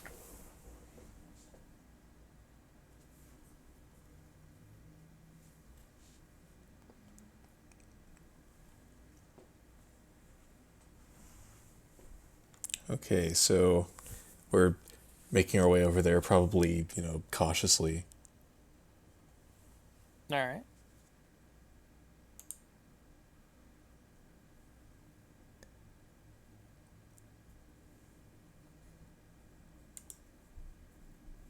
And Toby too, I assume. Yeah, sorry, I'm a little bit distracted. So much for paying attention. I mean, that's the Whoops. free space on your bingo card, ladies and gentlemen. Yeah, that's it. Wombat was distracted.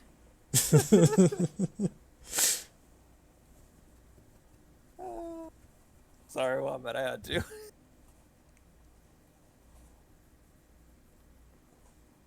So, still nothing. Do we want to try and sneak up on it, or are we just gonna go for it? I think they already know we're here. Alright, then I guess we're just going for it. Yeah.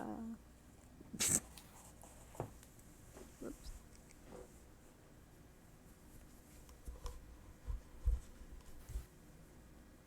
And Lee hears "go for it" and is just like, "Yeah!" and leaps out in front. So, you guys get to about there, and you hear something crunch on snow, in the center of that section of trees, and it bolts out from cover and is just sprinting through the snow. Oh, of course. Stantler. It's One just a might deer. even say It's dashing through the snow. Haha. Don't. Please, puns are what I live for. Are you sure about that? I have taught you well. I mean, I was a fan of puns before I met you, Blah. You've just Mm, you've shown me the highs and lows of the.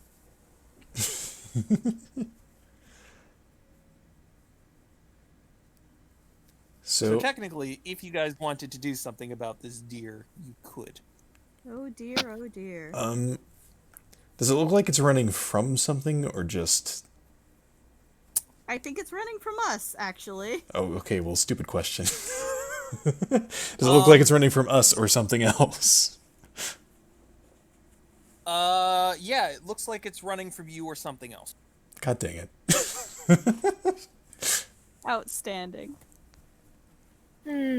Well, unless we want to intercept that theoretical something else, we should probably just stay where we are. Yeah, let's just keep our eyes out. Okie So this deer actually bounds up onto the snowbank, and assuming nothing else stops it, it kind of goes up here. It gets decently high up, and is watching you guys. Paprika just waves at it.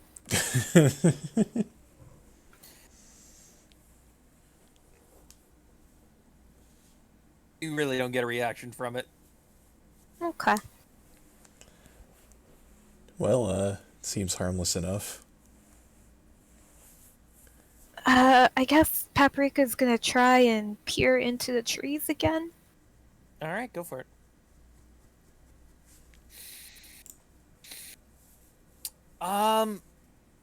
Yeah, you don't see like, oh my god, the flaming body of Groudon is casually walking through the 500 feet away, burning everything to the ground. Pity. Oh my god. I know, right? Let's say that for your campaign. No, it's the forest. You don't see any other Stantler or any other creatures specifically. These areas, it's been about an hour, by the way, since you last passed the snow river. So this is like the first other being you've seen. And it looks like it was, minding its own business, saw you guys, and spooked. Mona, do you have any idea what eats Stantlers? What? Because that's what it would be running from, right? It might have just gotten spooked by us. Yeah, that's very possible. Yeah. I'm starting to think that the Stantler was just by itself. Okay. Well, Paprika's happy with that, so I guess she's just gonna keep going. All right, then. All right, and the Stantler watches you go the entire way.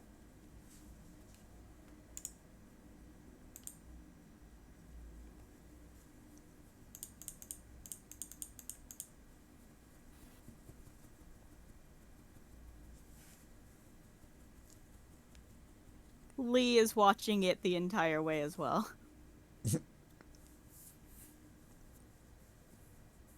And the group eventually passes this Stantler. And the Stantler watches you the entire way. Okay. And after a while, it looks back onto the forest where it came from. And for the briefest of moments, you see this black shadow jump between a pair of trees. I don't like that. And that's it. We all saw that? No, the Stantler did. Oh, okay. Oh, okay. The So, you guys are coming in from the bottom part of the map there. Okay. I don't like that being a thing that just happened. No, So, go for it. I was just gonna say it's not preferable.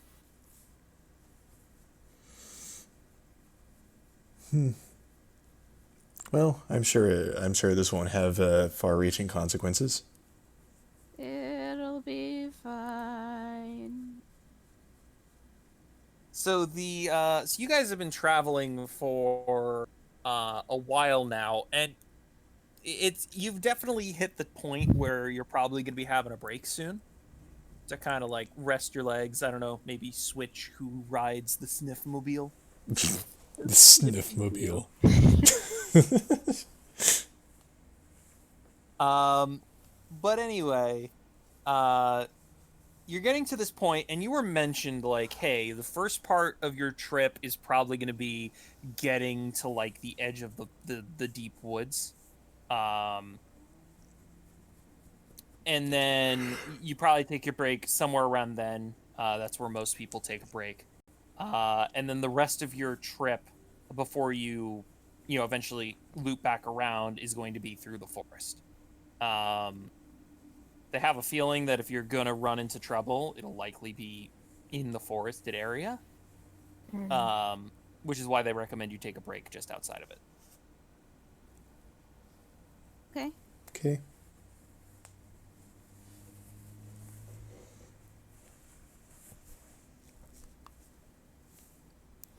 Well, I think it's about time we think about breaking off, huh? Probably. Anyone else want to turn that sniff? Toby? I mean, sure, why not? She like pats Sniff on one of his the mini noses, like, yeah, you're a good boy. Something like that. He chuckles a bit. He's Aw. clearly loving the attention that he's getting right now. Aw.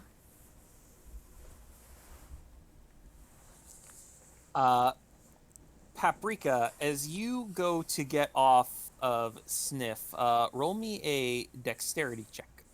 Okay. Well, that's a 16. So as you go to get off Sniff, and you step on the ground, you realize that the ground is a bit uneven, and you start to fall, but you catch yourself pretty expertly, and suddenly the unlevelness in the ground floats out of the ground as one of Sniff's noses as Sniff tried to trip you. Sniff. Hey. A paprika just spins around to face him like, Sniff. Mona, And Sniff gives you this look like it's the protagonist in like a show from the 70s, where it's like, Sniff! And it's kind of looking at you, like, shrugging. Mona is trying her best to stifle her giggling in the background. Just as troublesome as that Raichu. Oh my god. Blast from the past, I forgot about that. God damn. It's been a long time. It has. But on that note, Sniff lowers himself to the ground to allow Toby to ride atop, if Toby wishes. Toby does wish. Toby's wish, Sniff's command. Ta-da! She Alright. she returns Lee also. Like, okay. Gotcha. So you're a solid, like, your height off the ground, if that makes sense. Toby's loving it.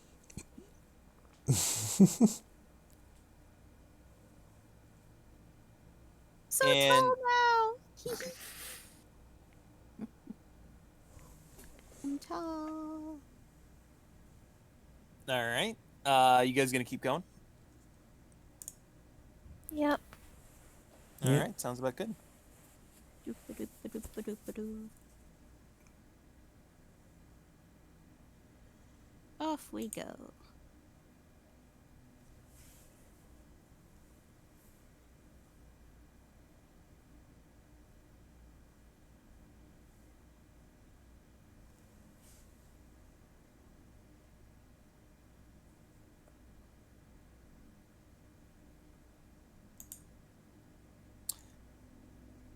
So Mona, it's at this point where a chill goes down your spine. And I'm gonna ask everybody for a perception check. Oh boy.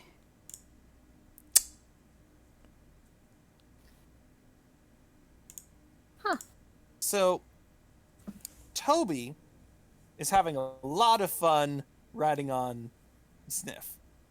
And Mona is trying to nail down exactly what this chill, like the origin of this chill is. Paprika sees that, or the thing that is the origin, and you see, peeking out from behind a tree, Oh. a Sneasel. Oh. Oh.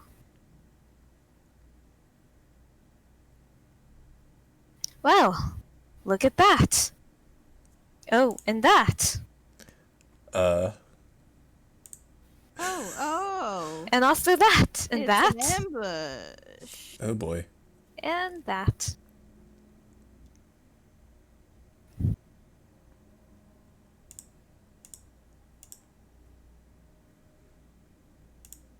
And they see you, and you see them. And I looked at him. He looked at me, and I looked. Paprika, you are the first trainer to act. We are in initiative. What would you like to do? This is a job for Chili. Oh, my lord. Oh, yeah. yes. Oh, I mean, curry is a terrible choice. Yeah. yeah, you're not wrong.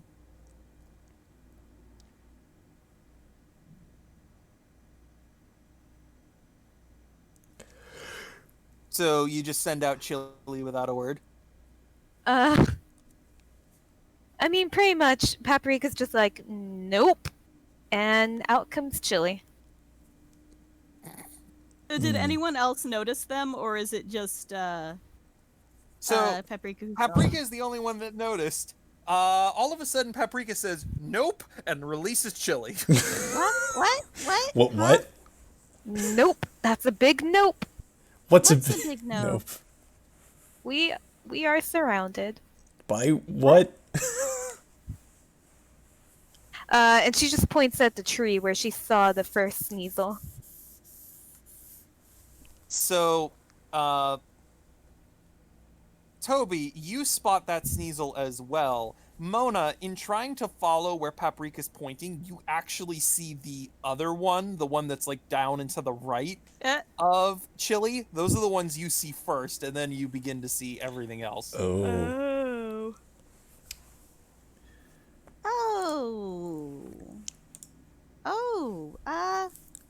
Well, gosh, they're pretty good hunters, aren't they? Yeah, and right now we're the prey, and she's already pulling out Yeah, Arthur's I mean- Pokeball. I mean, yeah. And Toby's pulling out Lee's Pokeball. All right, you can send your Pokemon out. Hell yeah. Okay. Lee. All right. And with that, we are in initiative order. Ooh, they're fast. The Sneasel, as if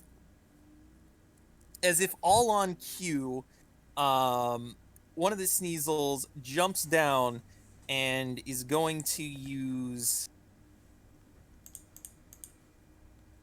It is going to use Feint Attack on Lee. Rude.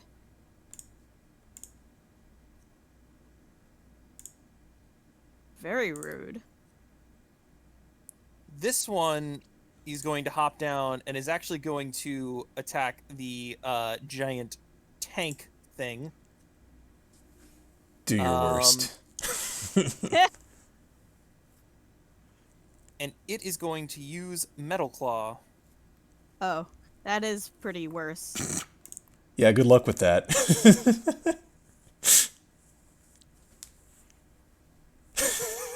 Oh my god, really? And when it deals no damage, it's concerned. That I- was super effective. It was No, neutral, it I wasn't. think. It was No, it was immune. Oh, that's right. He's steel type now. I forgot. I imagine as the Sneasel like raises its claw and like the metal kind of gleams over it. Oh, wait, that's right. It's immune. Yeah, it like swings the claw and like Sniff like throws up one of his noses and the claw is just like redirected. Oh yeah, like it's exactly like that. This thing arcs its claw up as it's done its entire life, and then all of a sudden, halfway through its swing, his arm like the claw like deflects away and continues, and it almost like slaps itself with its forearm to the face. Like it essentially goes from being a slash to a half dab that almost dabs himself in the face. Oh my god. Dear Lord. As this claw is all of a sudden reflected off its trajectory, and the Sneasel's bewildered. These two are going to both attack Chili, and the top one is going to use Quick Attack, and the bottom one is going to use Scratch. Okay. Accuracy checks would be good, wouldn't it? That's the Quick Attack. This is the Scratch. Cool, cool.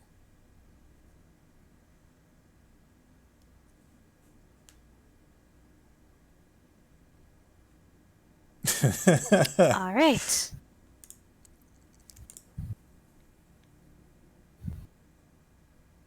And this one sprints over and is going to use...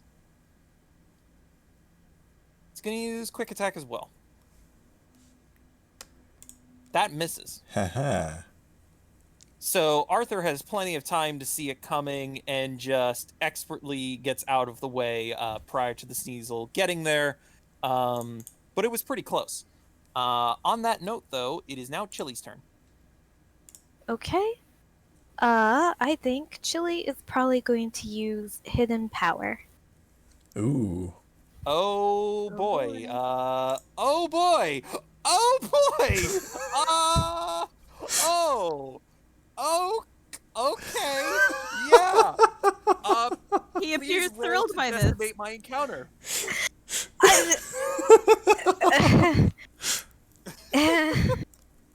It's at the lowest possible damage, so maybe not. I mean, roll anyway. Okay. Oh well.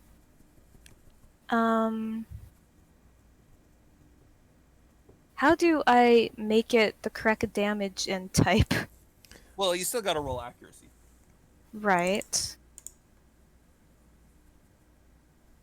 And oh god, what's a 1d12 plus 6 special fighting type move? Could just Yeah. view Aurasphere and set the damage manually. Yeah, that would be the way to do it. I think that's what we did in the past, yeah. Okay. Where the heck is the view button? You just type /view and then the name of the Oh. move. Okay. And it's gonna be Aura Space Sphere, right? Yeah. And then you hit the blue die, and yeah. Okay. Make sure to target all of your... You're gonna need to target all of them before you type view, right? Oh, did I? Maybe I don't remember. I don't know if that's how that works or not. Okay, well, let's just see how this goes. If any of them survive, I'll be surprised. Well, again, I mean, it is the lowest damage. Again, it is a Sneasel. Yeah. Not exactly known for their defense at 4 times weakened. Well, let's The see. one saving grace might be that you apply defense. Okay. Nope. No saving grace here. Oh, Chili Grace- is proud. Grace is thoroughly dead. Hmm.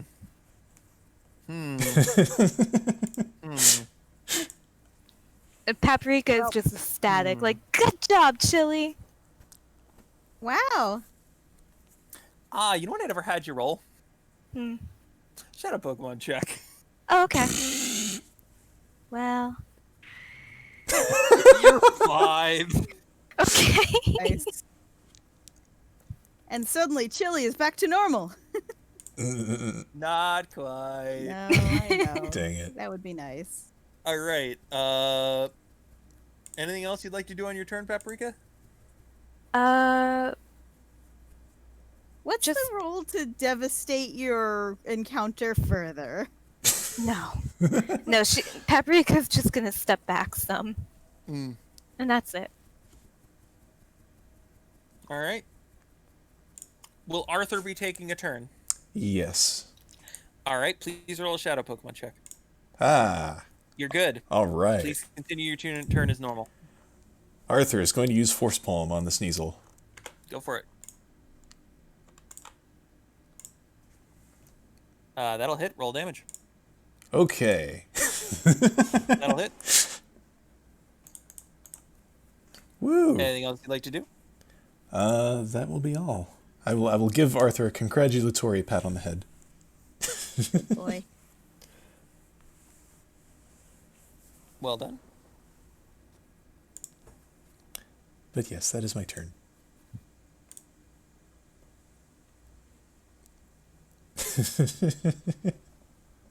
Lee. Lee is going to, like, slow turn to the, Sneasel that hit her, like, are you sure you wanted to do that, punk? And, goes for a Fire Fang. Yeah, go for it. That hits, burns, or flinches one of them. Or both. I don't know. Uh-huh. It's one of them, yeah. It's, flip Oh. a coin. Yeah, so which one do you want to be heads or tails? Heads will be flinch, tails will be burn. Flinch. So it's flinched. It's dead. Yeah, I was like, By if dead, it- I mean... I was like, provided it survives. So, you guys go from surrounded to not surrounded. In the span of 6 no. seconds. You go from surrounded to surrounded by the unconscious bodies of your enemies. Chili did so good. Sure did. All right. Well, that was some easy EXP.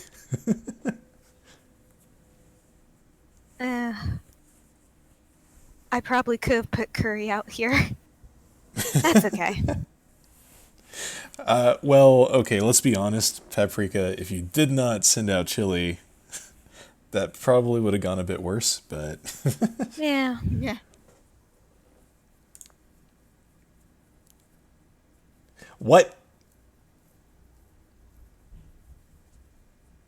So all of a sudden, out of nowhere, another dark figure leaps from the same tree that one of the other Sneasels was in and strikes at Chili. Oh. Is this the Dark Christmas special?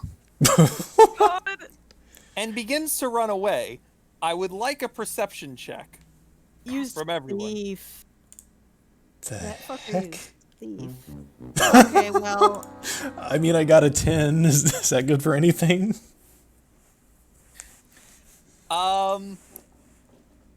So what you saw was this brief flash of, like, black, and the only other thing that you could see is these neon green eyes. Oh. And as quick as it was there, Ah, I did the it thing is again. running off in the other Where's direction. the thing? And I did the Chili- thing again. I didn't hear any of what you said because I muted again. so the only thing that you guys saw was this flash of black and these piercing neon green eyes.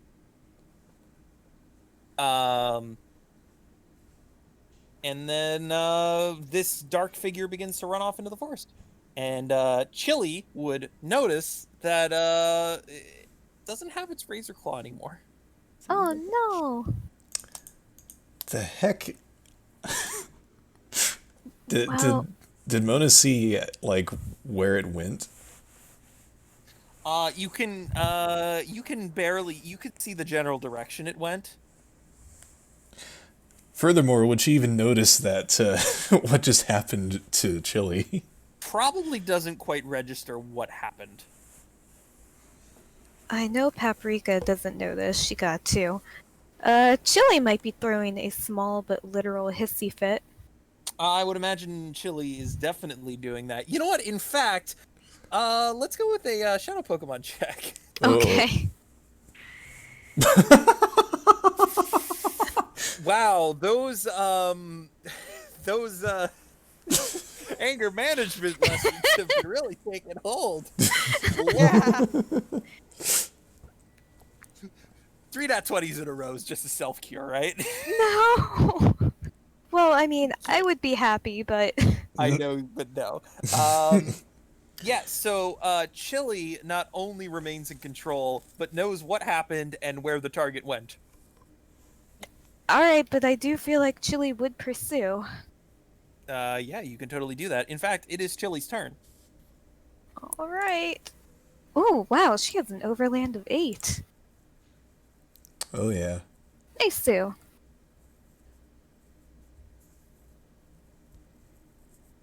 Okay, so it's Chili's turn. So Chili just takes off into the forest, probably like a missile. And I guess she's gonna try and close range Ember, whatever this thing is. All right, go for it. Does that burn? No. I'm so used to Diamond's attacks always getting the bonus effect. Yeah, go for it. That hits.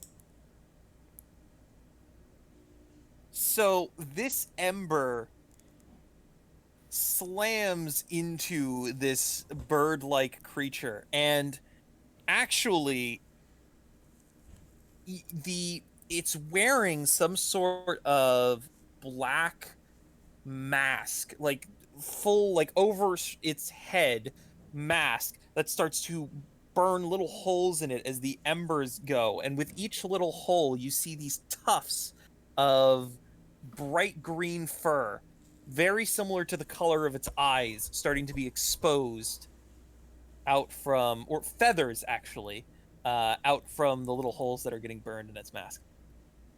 Huh.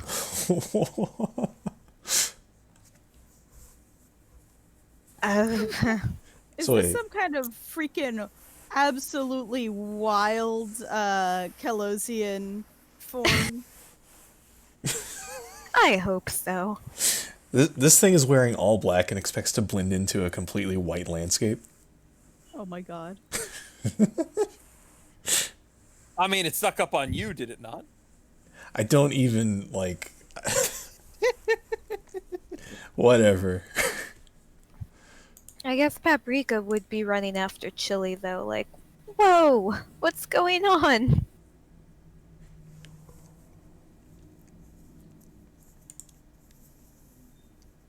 I will say, regardless of anything else, Lee absolutely also took off just because she sees running, she go running. I think, All right, I'll allow it. yeah, I was about to say, we're still in initiative order, so... Oh, we are? I I'm will, sorry. I will allow that to be what Lee does on its turn, or on Nice. her turn, but I'll allow you to do Okay, it now. I'm It sorry. makes sense.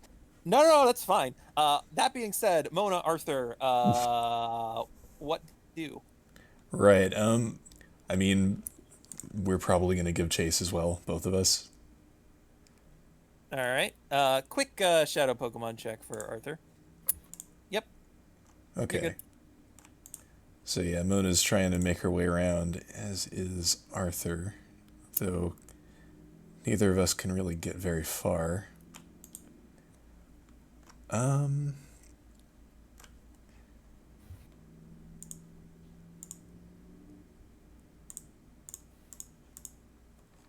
Yeah, can't really do anything.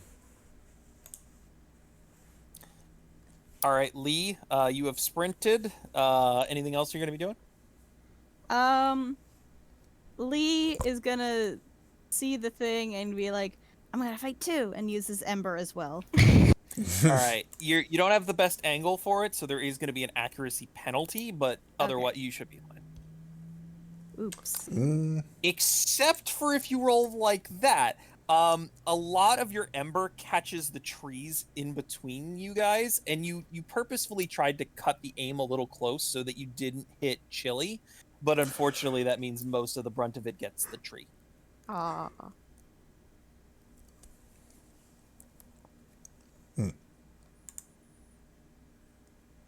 Anything else you'd like to do? Nope.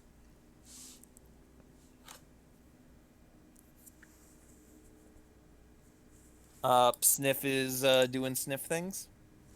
Yeah, probably not gonna move without Toby, just, don't want her to fall off.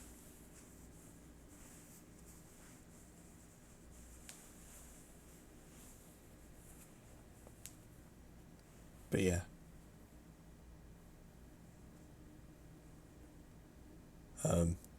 Okay.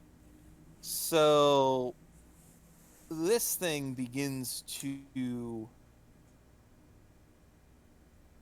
book it across, and you guys begin to see these tufts of green feathers on this black figure with these piercing green eyes. And yeah, that being said, as it's running away, it reaches into this sort of bag it's carrying, and it throws something out of the bag at it's got a clearer shot at Lee. It's gonna throw it at Lee. Okay. Huh. Oh my god! It happened. Okay. Oh, Oh dear. this is present, isn't it? See, here's the thing where you're not gonna be pleased with me. Wait. Uh-oh. It's the big present. Oh. No. No? No. It's not the big present.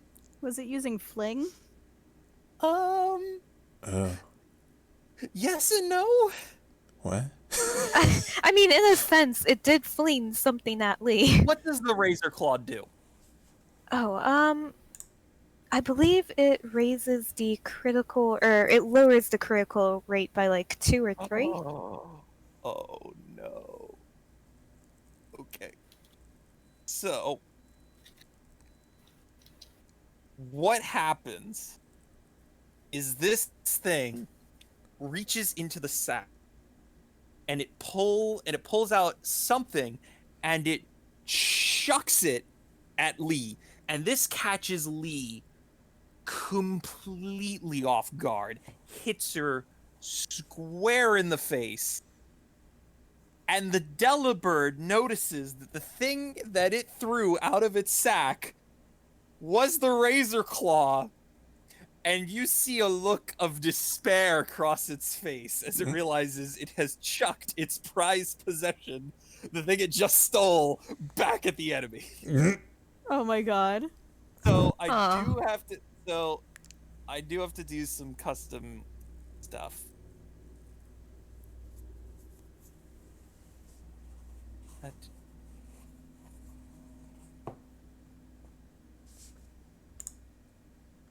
Ooh. Oh. Yikes. So you get crit, and this thing gets very sad.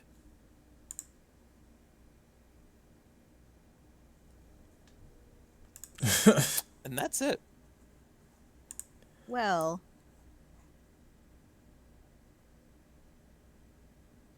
Just, well. Well then, Huh. that sure happened. It sure did.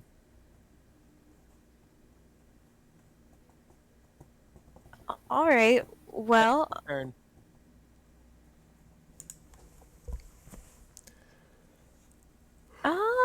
I guess. Well, Chili is pretty much on a hunting mission now.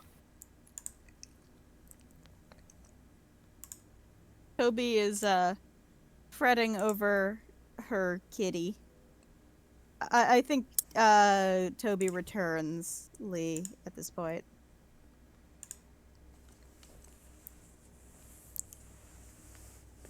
All right. So Chili is going to give chase to that bird, but she needs to make a shadow Pokemon check. She does. Okay. You're good. Oh, okay. Well, we're gonna try a draining kiss. All right, go for it. That'll hit. Okay. Yep. I'm gonna say you probably get back to full off. Yay! And this thing drops out of the tree.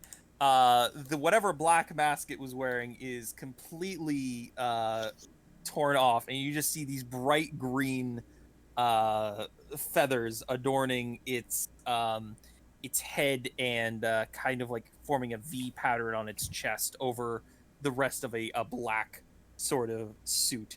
And a bag, a black bag, kind of like drops next to it as it falls unconscious. Good job, Okay, team. then. Huh. The Huh. hell was that? Paprika just goes to pick up that razor claw. Yep, and you pick up the razor claw, and it is exactly in the same condition at which it was stolen. Hey. Huh. Huh. Weird bird. Or something. So now that you guys get a closer look at this thing, you guys can roll. Actually, you could probably just use your Pokedexes for this. Okay. All right. So if you pull up your Pokedex and you look at it, surprise, surprise, this thing registers as a Colossian Delibird. Yay! Neat. Hmm. It is an ice dark type. It's literally the Grinch. Yay! Oh my Oh god. my god. Oh my god. Regular Delibird. Well, actually, it describes in its Pokedex entry about like unlike its other Delibird cousins, these Delibird are very bitter and are more about taking than giving. So they've kind of adopted more of an ambush predator style, and they're often found hanging out with groups of Sneasel, rather than groups of other Delibird. Yeah, it's unique in a lot of different ways. But yeah, namely, it focuses on stealing things in ambushes from targets and stuffing those things into the bag it carries with it, rather than giving people gifts. Wild. Huh. It's ours now. Meh. That's pretty cool. That is honestly a really neat concept. Well, thank you. So yeah, it's unconscious. Mona's gonna check the bag.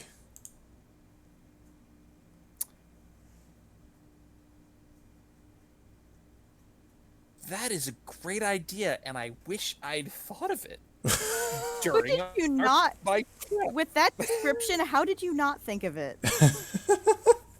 Like, I assumed you had something because you rolled a d4 to find out presumably what item that it's throwing.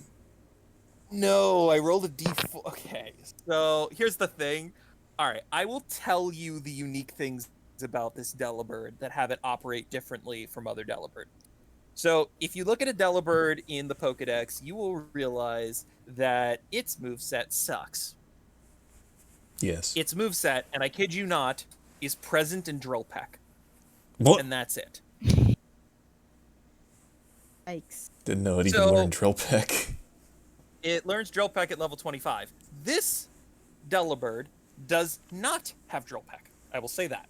However, what it does have is two unique features about itself, and I should pull those up because I was running off memory, and now I need to read them.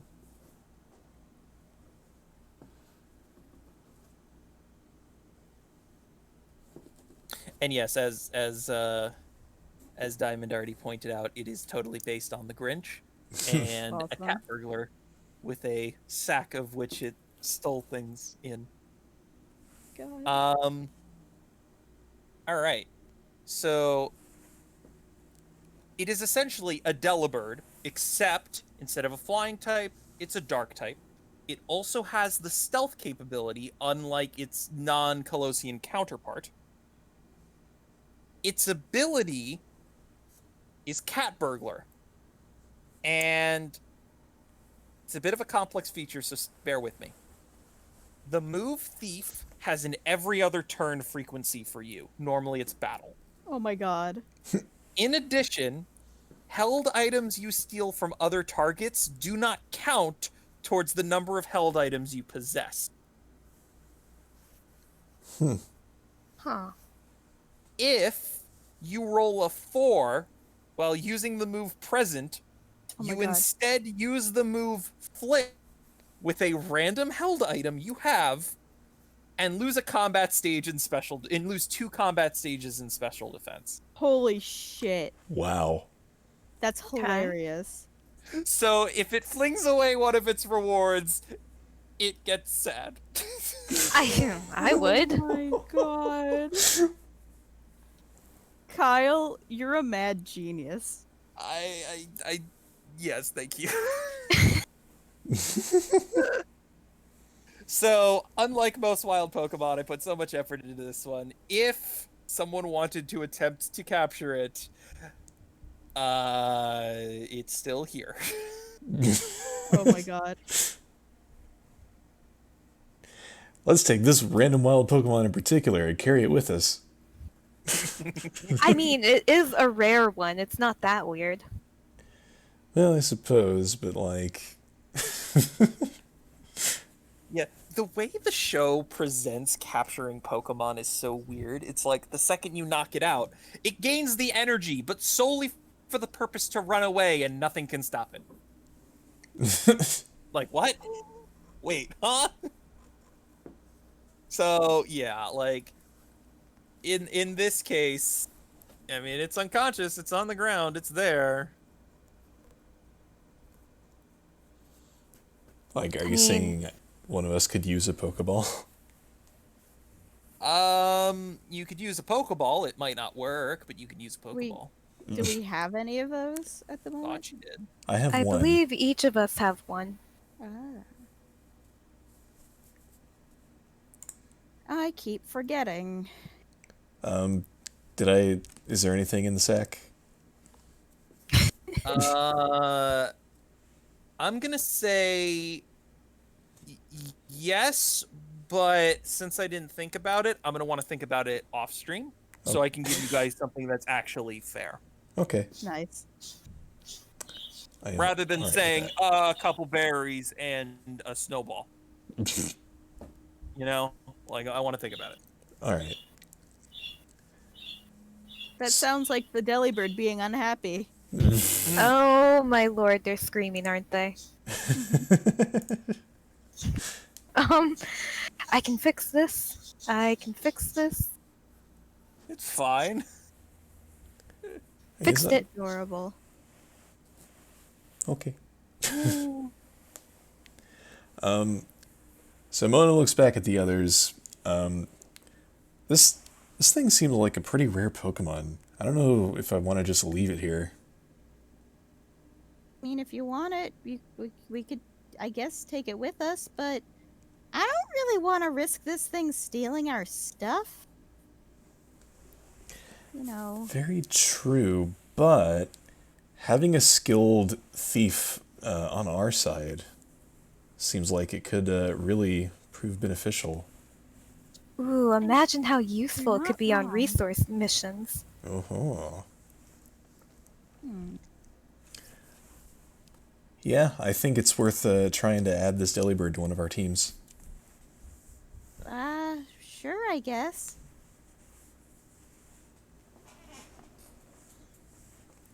Now, Um, how are we going to do this?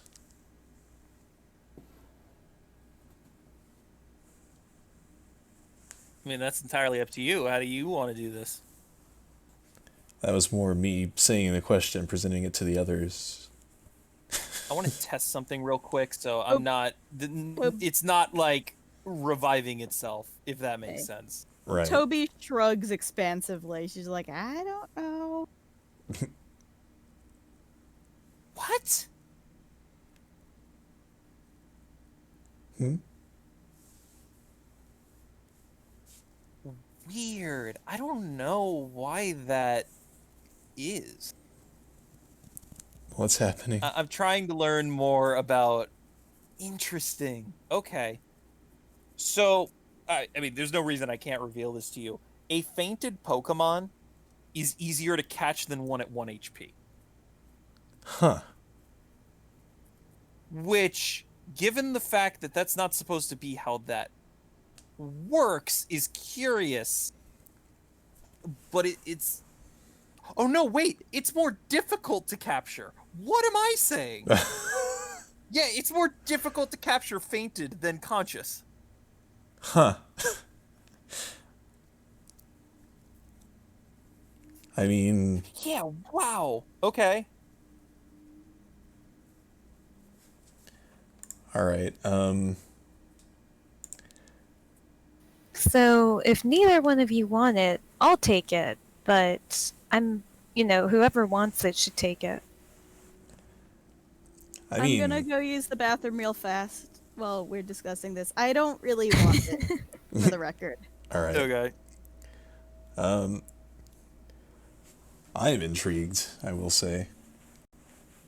Alright. But we've never actually used a Pokeball on a fainted Pokemon before. Like, we were pretty much given the assumption that it would not work. That is correct. That is correct. It's correct that it wouldn't work.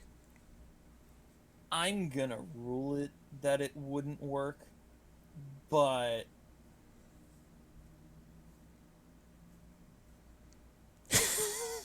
I mean, I think it's a bit silly myself. But here's the thing. I don't want to say. I want to say that if you wanted to catch this thing, you'd have to wait till it was healed up and conscious again before throwing a Pokeball. right. Because otherwise, it would establish a precedent that all you need to do is knock out a thing. Right. I mean, yeah, it makes sense mechanically, but I don't know what the justification is like in No, I universe. get that. The other thing is, it's technically harder to capture unconscious. Yeah, I don't like obviously there's no mechanic for capturing an unconscious Pokemon in the handbook, so I don't know why Right. or like, I don't know what that would be. Okay, well, for the max roll to capture at its negative hit points is 10 lower than the one at 1 HP.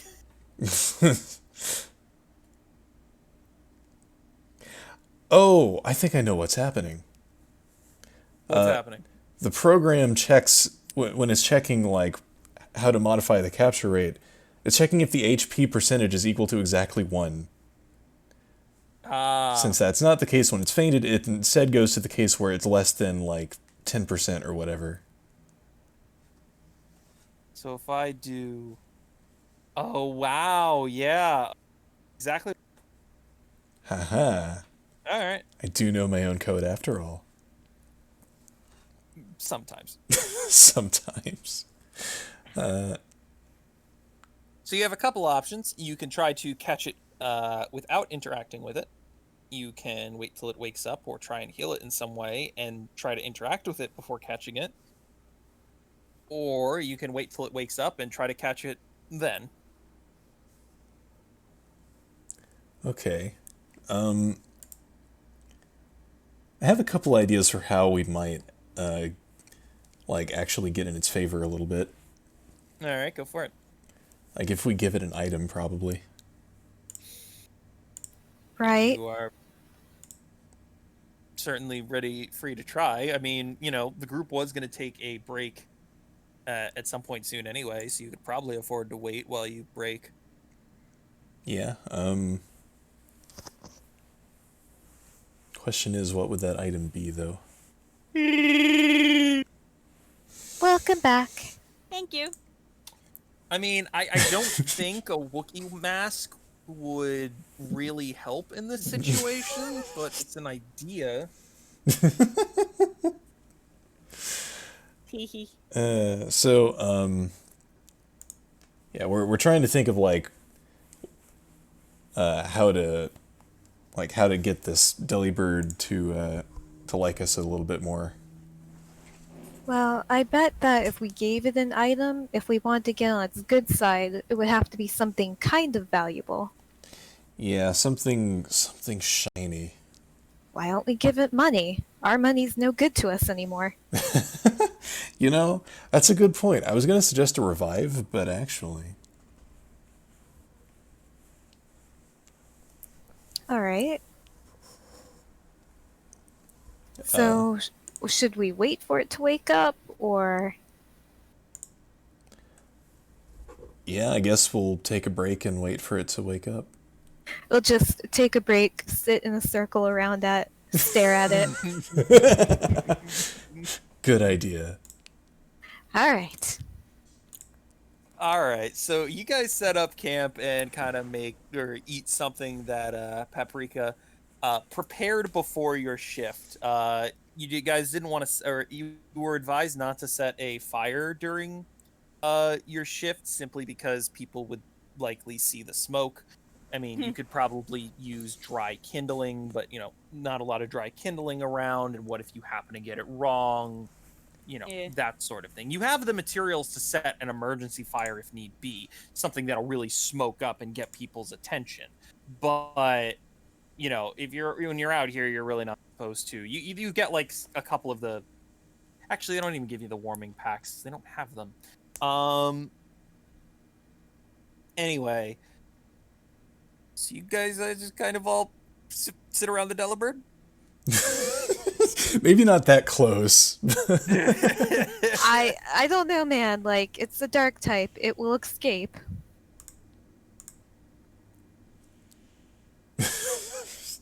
Okay, but the last thing we want it to do is feel, total distress as it wakes up, just completely surrounded by everybody who knocked it out earlier. I know. Only Chili knocked it out. Yeah, so how exactly do you want to approach this? We'll sit around it, but keeping our distance, and as we wait for it to stir. Toby has herself and her stuff all on top of Sniff, and is staying well out of the Delabird's reach. She's uninterested in having her stuff pilfered. All right.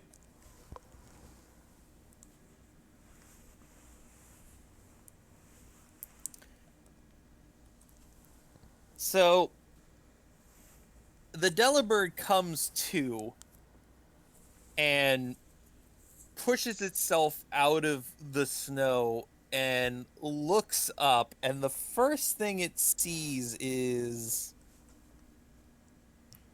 Coincidentally, the first thing it sees is you, Mona, standing before it, and it tenses up a bit and tries to stand up and go, and kind of like stumbles and leans against this tree. Mona goes after it, not in like an aggressive way, but in, it's like a calm, like trying her best to make herself not appear threatening. Mm-hmm. And she's going to use zoopathy again. Oh, you can do that.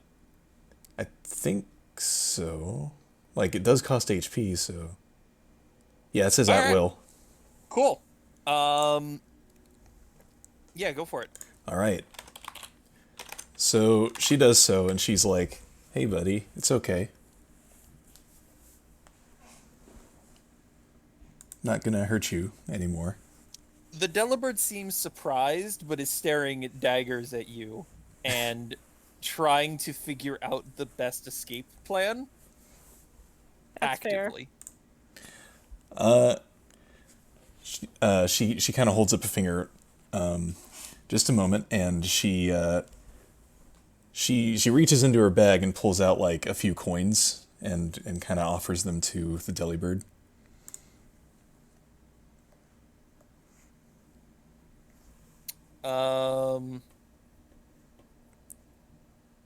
So the Delibird sees that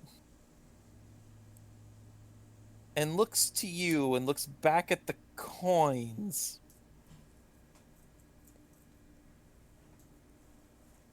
And it can understand you, by the way. I'm well aware of this. It said anything to you. Right.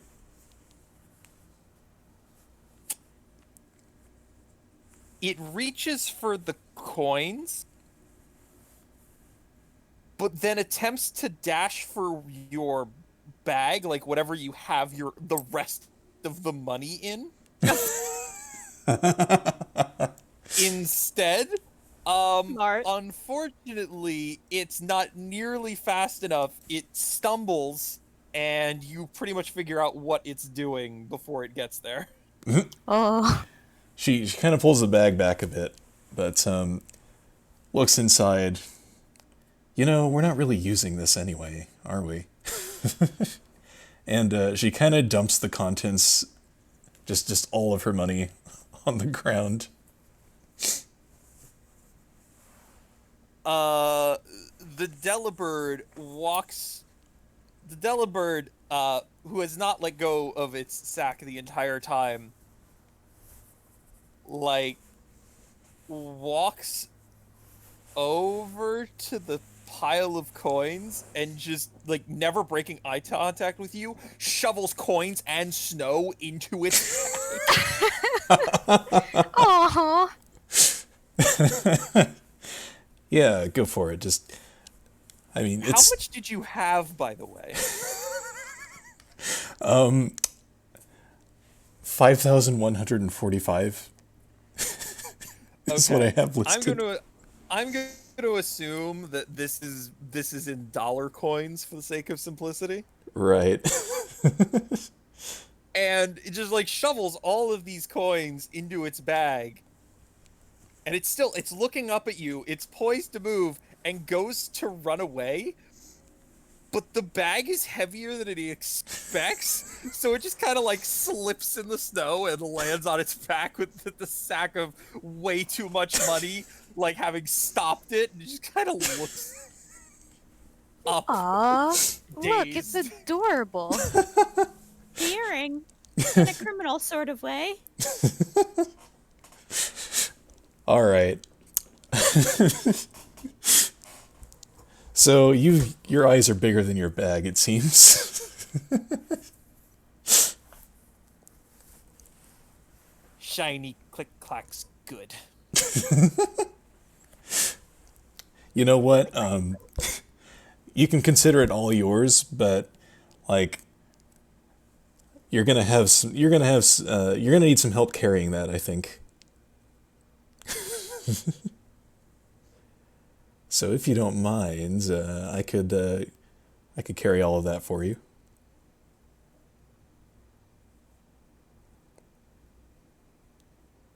me fine.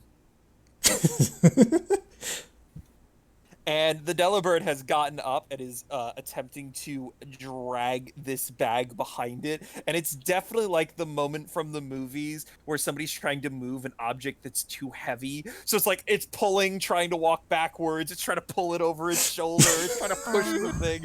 This thing is barely moving at all. I think very Paprika is trying, just isn't it? snickering.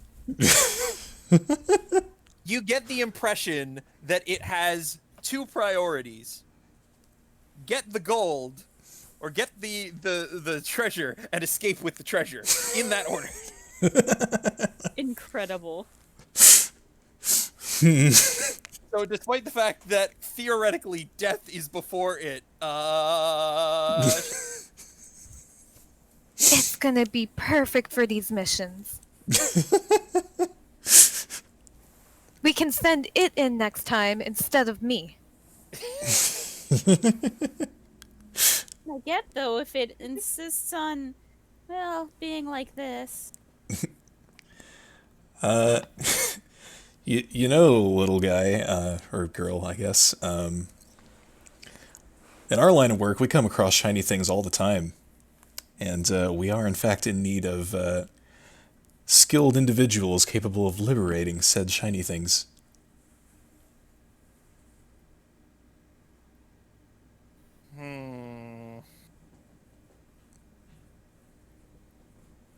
Shiny things good. Shiny things mine. In that order.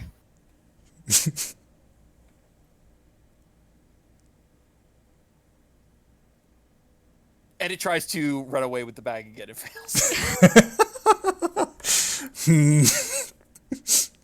I don't know, man. Maybe try highlighting the fact that your things is its things if it comes with you. Well, alright then. Actually, I don't know. I should probably have you make a charisma check here. Yeah, I was wondering. Yeah, sorry, kind of got lost in it. Yeah, It's an the 11. Too reaction. busy role playing. This thing, after a couple more seconds of trying, eventually gives up, sits down in the snow, and pouts. My God. Aww. Hey, like I said, you can't be expected to carry all of your treasure around all the time, right?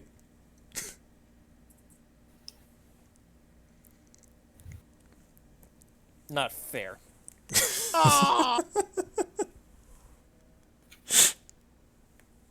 Too many shiny. Too many shinies. That's why you gotta have friends, and we'll be your friends. Are known for making Pokemon stronger. Like, strong enough to carry a lot of shinies. Yeah.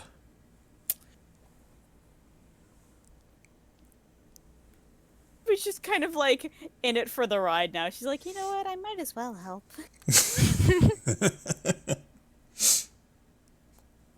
Friends overrated.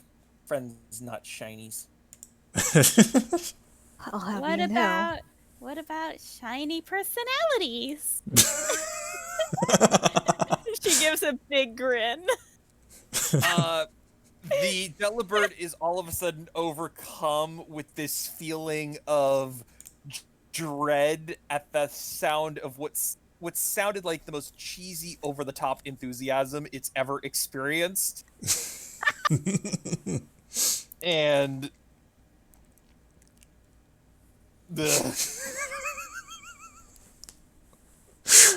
I can just hear the cogs turning in Kyle's head.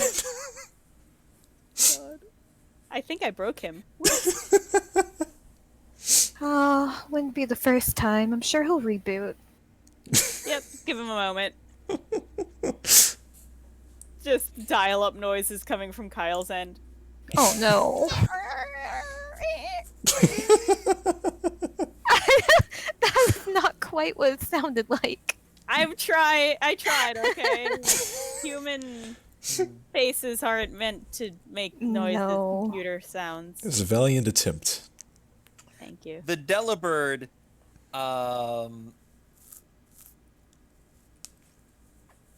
see, I had an idea and then I immediately hated it. The mood, though. Yeah. All right, you know what? No, we'll figure something out if this is a terrible idea.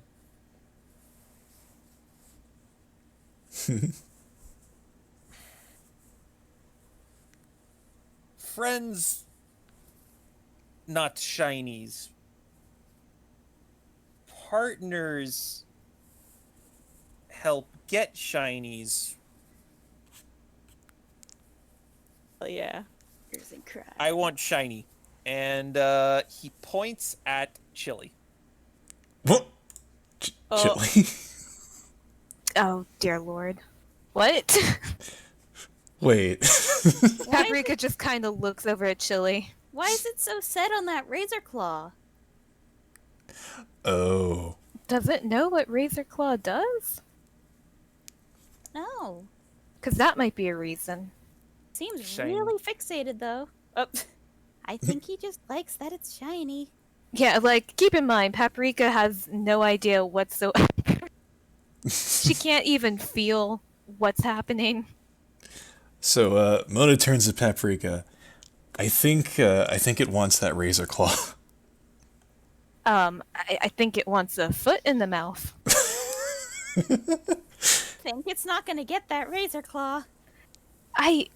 Paprika just looks over at Chili like, I cannot just take that razor claw from Chili. She hunted him down for that razor claw. Also,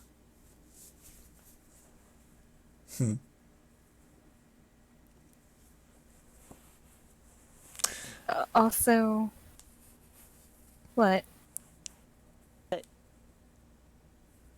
Huh? I think you cut out there. oh, I just said that's true. Also, Uh, Oh. no. Discord has a That's hat. true was cut off, so it was also. No, Discord has a habit of eating my words, and it pisses me off. mm. Yep. Shrug. Anyway, how about if you give the Delibird the razor claw? I will owe you one razor claw. Paprika just kind of squints at Mona like, I don't. That guy. Shoot, what was his name? That one guy made me that razor claw. I think maybe Oh, we're gonna yeah. have to find another solution. Uh, Also, I think Chili might rip us apart if we try and take her razor claw. I mean, don't let me do it, but I'd have to give her something just as good, you know? Like, I can't just leave her hanging.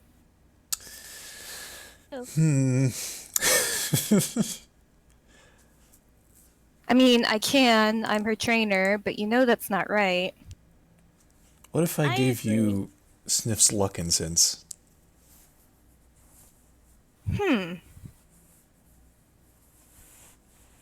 I think that would be an okay trade. Okay, I might regret this, but I really like the idea of having this Delibird. Alright. Toby just shrugs from on top of Sniff. She's like, I mean, okay. I think the Delibird's cool too. And Paprika takes the Razor Claw, but you know, I wouldn't normally just trade it for Chili's item. But alright, the luck incense. Okay, thank you. I will make it up to you somehow. Okay. And Mona presents the razor claw to the Delibird. So to be clear, what just happened is that the razor claw was taken off of Chili and is being given to the Delibird, and the luck incense is being given to Chili. Is that what's going on? I think so. Yeah. So it doesn't really understand all of the but it sees the shiny razor getting taken and walked in its direction, and its eyes light up. These bright green eyes light up with like childhood wonder, which is so unlike every other emotion this thing is seeing. And as Paprika passes Sniff, she also grabs the luck incense. Like I would imagine it's this little oh god, like what's the best way to describe it? Kind of like this A sensor? Incense burner? yeah, but it's like almost like on a string or something, so that a Pokemon can carry it without like, having to use an arm or something. And it Right. sees that, and its eyes narrow. Oh my god. Uh, Let me see. Does Paprika notice this? Probably not. And it looks at you, and it's like, what the hell? what? Wait. Do you like that more?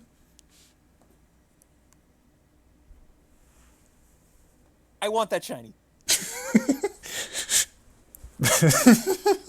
Well,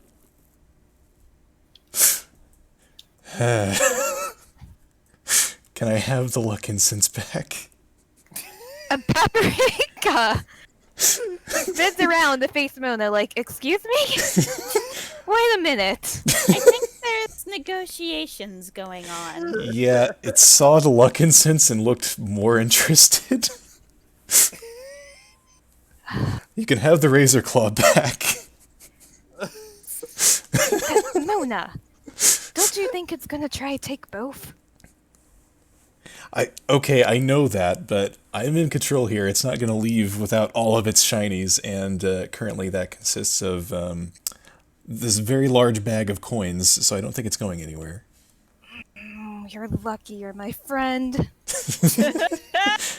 I am aware. And Paprika very gingerly takes the luck incense from Chili, and Chili's just like, what is happening? The alternative title for this campaign is Paprika's so done with this shit. Welcome to session 29 of Paprika's so done with this shit.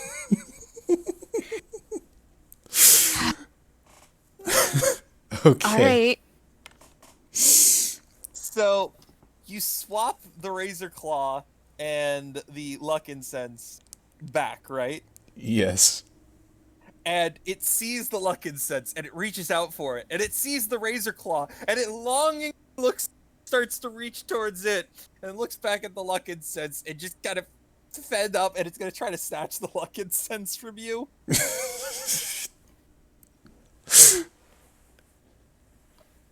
All right. I mean, Mona was gonna hand it over.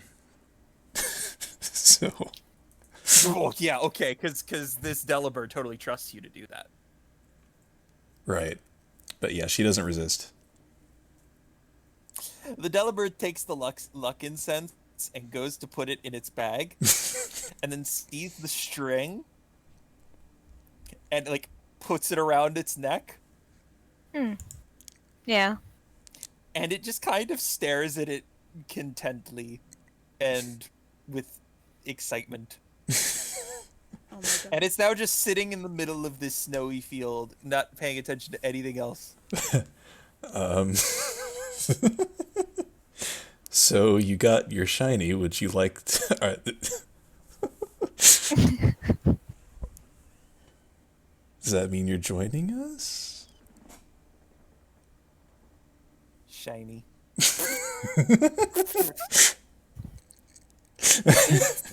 Freaking thing.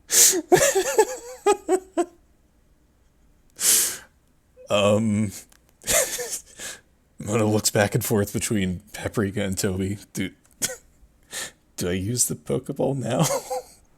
Toby gives her a look like, you're the one who decided you wanted it. It's up to you. I guess it's distracted and weakened. See, the thing is, I don't know if it's like. I just don't know. It's definitely distracted. Mona sighs and pulls out the Pokeball. The second you pull out the Pokeball, the Delibird looks up at it and goes, shiny. Oh my god. And it is going to reach for the Pokeball. Mona is going to pull the Pokeball away. Now hold on. How would you like to live inside a shiny? Oh god. It gets very annoyed at you, and he's going to leap after the Pokeball. I need a Dex check. Aha! Ooh. So God. the Delibird, honestly, you see this coming a mile away, but the Delibird also forgets to account for one thing. It is so focused on the shiny that it is holding in its right wing that it forgets the fact that its left wing is still holding on to the sack. So it essentially like it tries to full on sprint towards you, reaching for it, and then the sack just kind of like cuts his legs out from under him, and he just flops back down, and you expertly pull the Pokeball away, and the Delibird is not pleased. The Delibird wants the shiny, and you are stopping it from getting the shiny.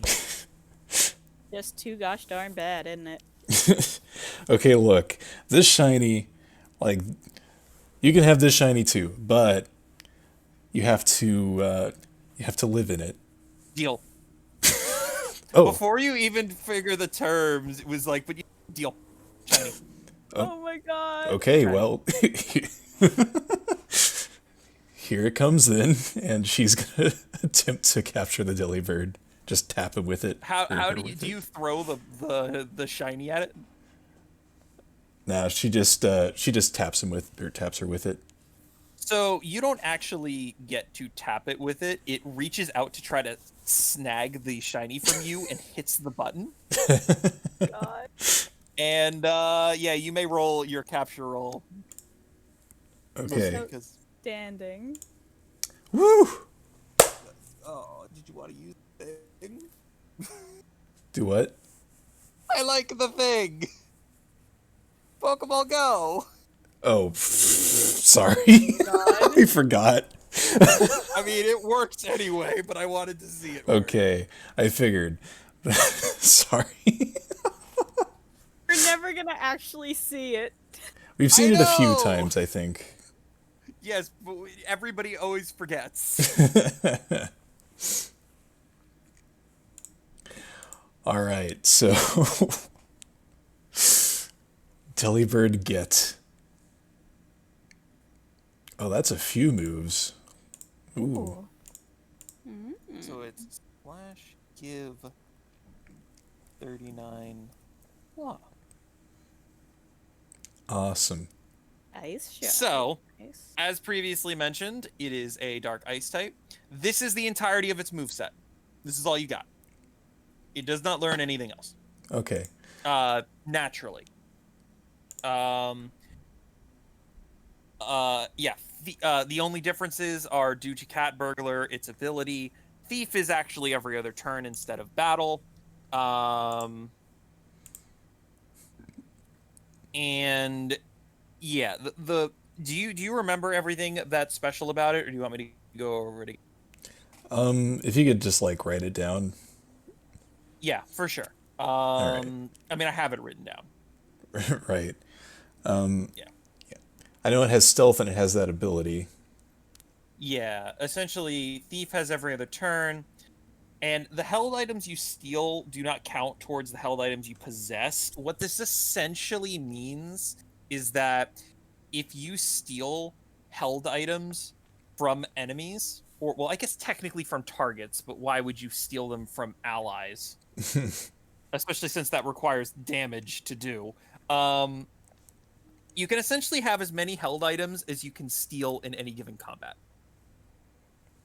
All right. And instead of a 4 when you roll present healing the target, you use the move Fling, and then you lose 2 combat stages in special defense. Awesome. All right then. Yes. Part of me wishes this was a male Delibird, so you could, I don't know. I think Grinch is a little too on the nose. I'll come up with something.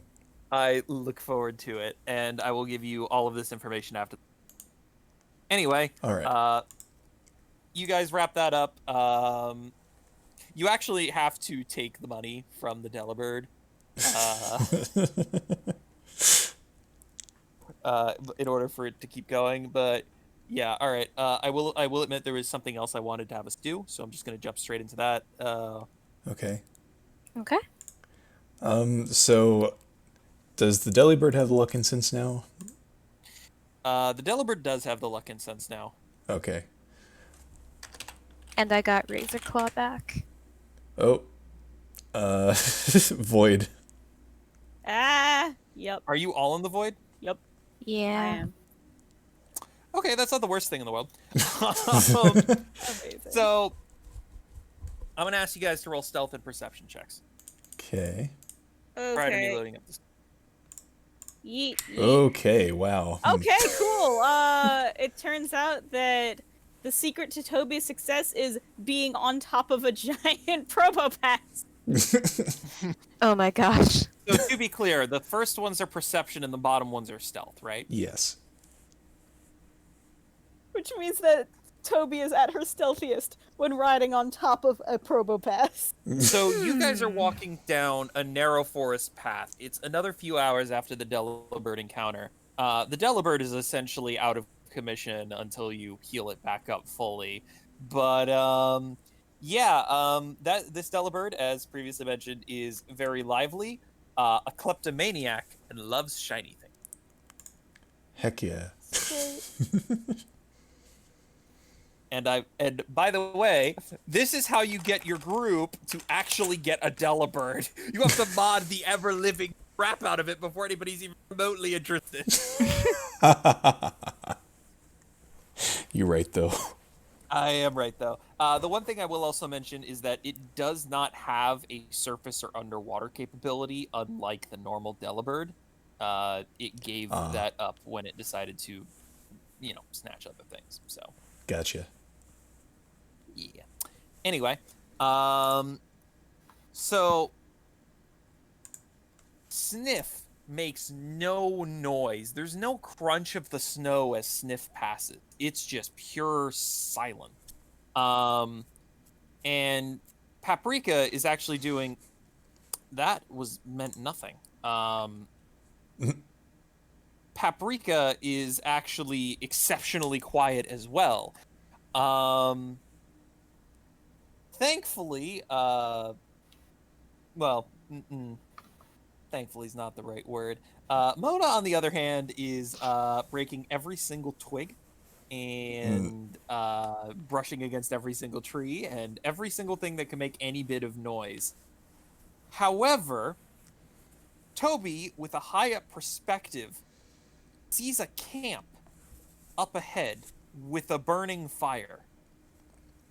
Ooh. And a couple of individuals in the clearing. And you're coming from the south part.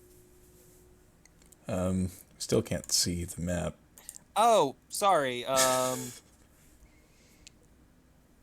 Part of the reason I was okay with the map failing to load is because I then got to reset up the scene, but and as soon as this is pointed out, you guys see it, and I would assume duck behind trees to try to get a good look. Yeah. Um, And Toby hisses, Mona, be quiet. What? Oh.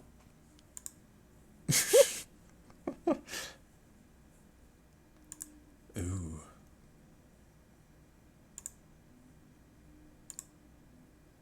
and Toby, you get the clearest. You guys all see the figures, and you can kind of put together that they look like bad guys. Toby, you actually get an even closer look, or a better look, from your higher up vantage point. Hell yeah. And you realize that not only are these four enemy four grunts. Not only are they all female, you recognize all of them. Ice cream parlor. Yes. Oh my god. Oh my god. I love the fact that I managed to get that immediately as well. Like, I have ice cream senses, you guys. My ice cream senses are tingling. So they are all sitting around this fire, and it's getting close to, like, the sun is definitely setting. So you have the benefit of, like, half darkness for cover. And they are all kind of just sitting around this fire. Also, hear their them eyes talk. their eyes aren't adjusted to the dark because they have the fire going too. Pretty much. So you guys are pretty good, despite Mona trying to alert the entire forest of her presence. You can hear them talking, but you can't make out any words specifically. Hmm.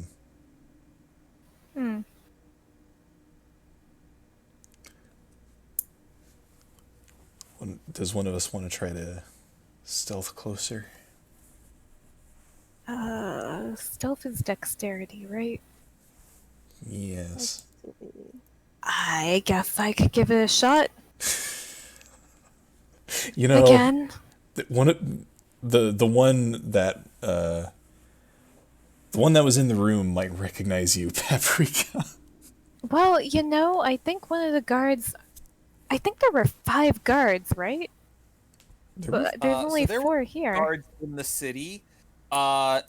These 4 specifically, and once Toby kind of relays like who they are, these 4 are the 4 from the ice cream shop, and you know that one of them was the one that was at the front desk with you while you were trying to fix the leaking freaking Oh my god. faucet, who was complaining about how somebody had stolen something from her. All right. Well, if not me, then which one of you wants to do it? I mean, Toby's like, I like it up here. So,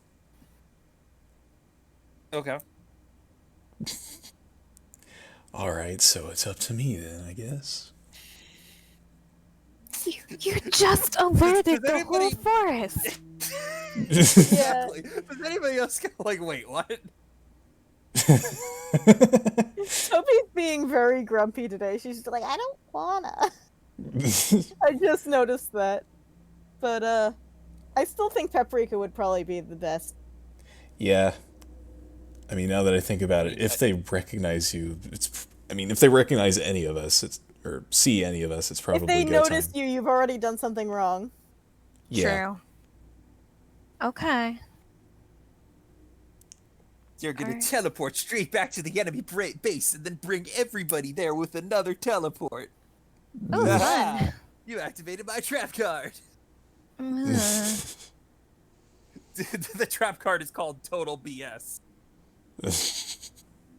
Anyway, so you'd like to stealth closer to try to get some of the Yeah. conversation? All right, go for it. All right, where would you like to place yourself? Like right here? Yeah, that works. So you get a bit closer, kind of like, one layer back from the edge of the tree line, and you hear a conversation that's essentially somebody saying, "Can't believe you lost freaking papers. Now we have to all be out here." And one cuts him off. One you recognize. It's like, I know. I swear they were stolen. There's no way I lost them. And the other 3 just grumble about, Sure, Jan. yeah, sure, I cannot believe you've done this. We've done this. Can't believe you've done this. We all must They are- immediately quote our own version of that vine. Oh no. they are very not happy to be stuck out in the cold for whatever reason they're here, because somebody, for whatever reason, lost the papers. Oh. I didn't really expect much more. Mm. Sounds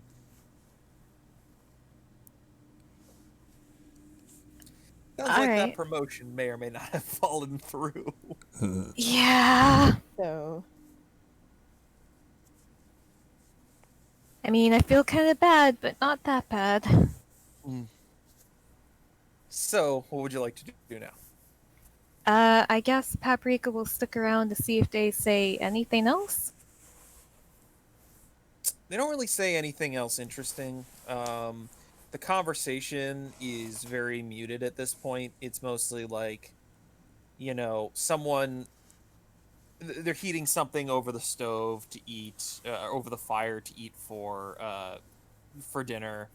Like minor comments about passing stuff. They obviously seem to not be thrilled with each other collectively. Specifically, 3 of them are not thrilled with the other one, and the other one is definitely feeling that. Yeah. ouch. It depends on how long you want to wait, because currently they're eating.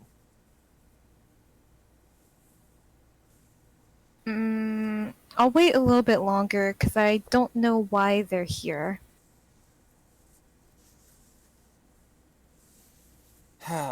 So immediately after them eating, it's definitely like almost completely dark now, and one of them says a couple things like, "I'm just going to sleep," and disappears into a tent. And the other 3 are kind of just sitting there. The one that was had the papers thing is the lowest one down into the left. That's the one who lost the papers. Okay.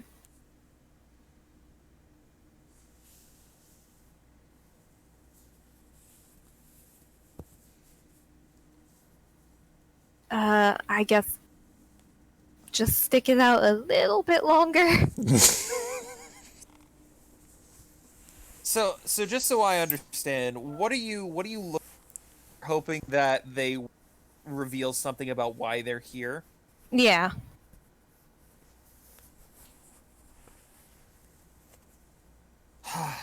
Okay. Sorry, I was thinking about the response that a certain character was going to say, and then that tone carried over to my next sentence. Meh. So one of them, another one, a couple, like maybe like 15 minutes later, sighs and is like,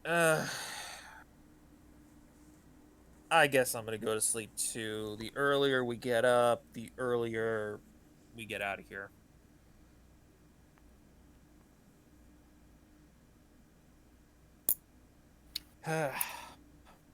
And this one goes into her tent. Alright. Well... Paprika's probably starting to lose patience.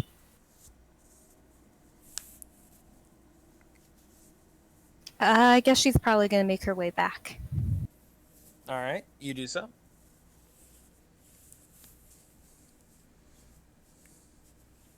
Find anything? And I assume you relay everything that you just saw to the group. Yeah. Which was not much, but they're here. They're sad. May not be like nodding off.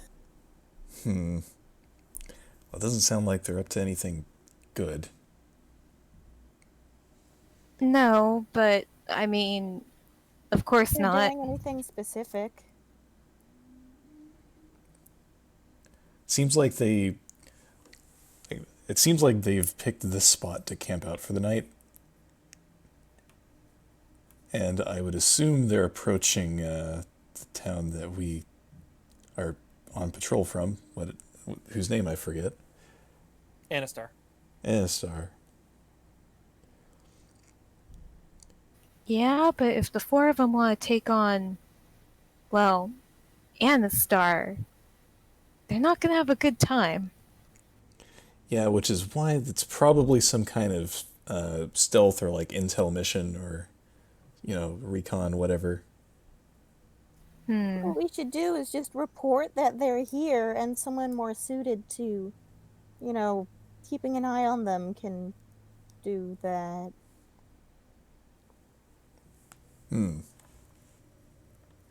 Honestly, yeah, like, Although, who's more suited again? I don't know, just not us. We don't. We're just a bunch of trainers who got caught out on their journey, and now this is happening. well, there is the fact that, like, we've been out here for a while, and if we turn back now, like, it's gonna be like dead night by the time we get back.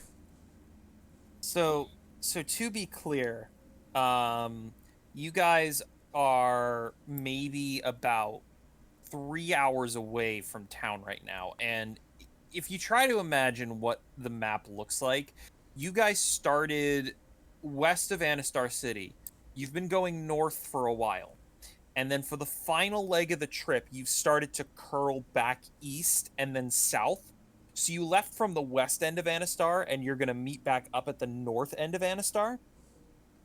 And this is in the north end part of the trip. You are like maybe 3 hours max away from your 12-hour shift time, if that makes sense. Right. Okay. So, you're saying, Toby, that we should go back and report that we saw these folks, and trust that they'll take care of it? Yeah. I don't know what else to do. I mean, we will get back to town before they do, and the town will have time to prepare. I don't know who they're going to send after the grunts, though. Then again, there's also the possibility that they're not going for town either. Yeah. We need someone keeping an eye on them. I mean, that someone might as well be us, right? Oh, man. It's cold out here, though. They have a fire. Yeah, they do. Yeah, let's just go up and use their fire. I'm sure they won't mind. I mean, Especially if we ask really nicely. Maybe you should just have the Delibird go steal the fire. oh my gosh. I mean, it is pretty shiny. Just steal the entire campfire, put it in his bag. Turns Please- out it's a bag of holding. Please tell me that's going to be a running joke now. Let's just have the Delibird steal X. Yes. Yes, it will be. Heck yeah. I mean, obviously, we have this opportunity. What are we going to do? Squander it? What kind of irresponsible players would you be if you did? Frankly. Gosh, what do you take us for? Huh.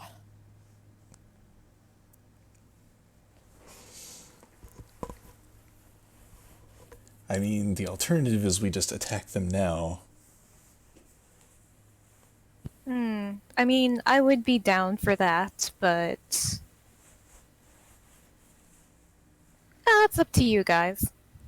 I'll also just give an honest IRL update. I am kind of wearing down.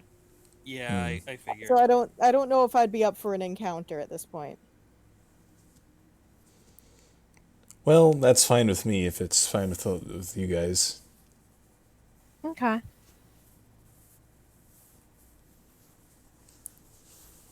All right, then. So I guess we're just going to call it. Okay. With the intent Yeah, that that works. next session is going to open with us attacking them. Yeah, sorry to be that guy, but That's fine. No, Nah, the it's understandable. the Delibird Yeah. took approximately 45 minutes longer than I had planned. Oh yeah. Just because we were having a decent amount of it. Okay. Yeah, I can make that work. Okay. All right. Sounds good. So sorry that took a little bit longer than I was expecting. No, that's fine. Yeah. Like Is I what it don't is. I don't know if you expected us to engage with the Delibird in that fashion. So I don't know. I mean, I expected there was a decent chance that you would completely ignore the Delibird. I also saw there was a chance that you would want it and throw a Pokeball. What I didn't imagine is that that entire encounter was done within 2 rounds.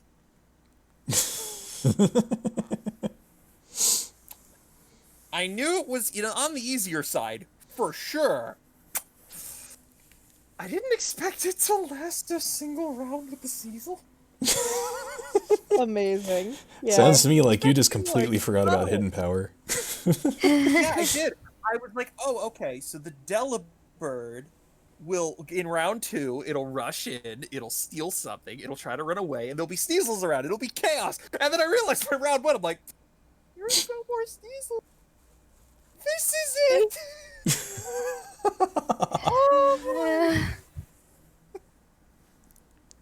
I mean, yeah, it worked. I also play very hard to get when trying to convince a Pokemon. I've noticed. Specifically, this one was a bit of a bit difficult to please. So Chinese. Chinese. It sounds like the goblins in Final Fantasy 14 talking about jingly shines. Oh my gosh. Jingly shines. So yeah, all right. So it sounds like next time we will do an encounter with these guards, and I guess to put a little bit of a bow on this session, I'll just wrap it up like this. So you guys begin to creep closer, having you've decided that you want to just kind of get rid of the problem. Is that correct? Yeah. Yeah, it seems like. And as you get towards the edge of the clearing and are getting ready to begin your assault, you notice that the final guard that's left, the one with glasses, the one that was in the center of the group who was in charge of the papers, is sitting in front of the fire by herself, crying. Oh no. Oh. Well, you're gonna make me feel bad about this now. And on aren't that you? note, that is where we're going to leave session 29 of the campaign notes. Toby and friends. Hey! God damn it, Kyle! Why did you make Wow. us feel bad? I had a feeling that would happen. And now I have a feeling next session Paprika's gonna be like, wait. Mm, Oh man. This is gonna be Toby's fun. gonna be like, but maybe we could be friends. oh jeez. So I will be 100% positive. Technically, if you wanted to continue after I've said that, we could. But I don't want to guilt No. anyone into doing it. No. I don't No. have the energy for emotional shenanigans right now. What I meant, Wombat, is that had somehow re-sparked your interest. I was okay to keep going. Oh, okay. But Yeah, no. okay. I was like, there's no way that doesn't sound guilt trippy, so I need to explain what I'm saying. But Gotcha. next time on the campaign known as Toby and Friends, how much more emotional trauma will our group impart upon this other group of enemies? There's only one way to find out. Stay tuned for session 30. And on that note, I've been Kyle, your GM. I've been Bloss Adfugui. I've been Diamond. And I'm Wombat. And we'll see you all next time. Night. Good night. Love you guys.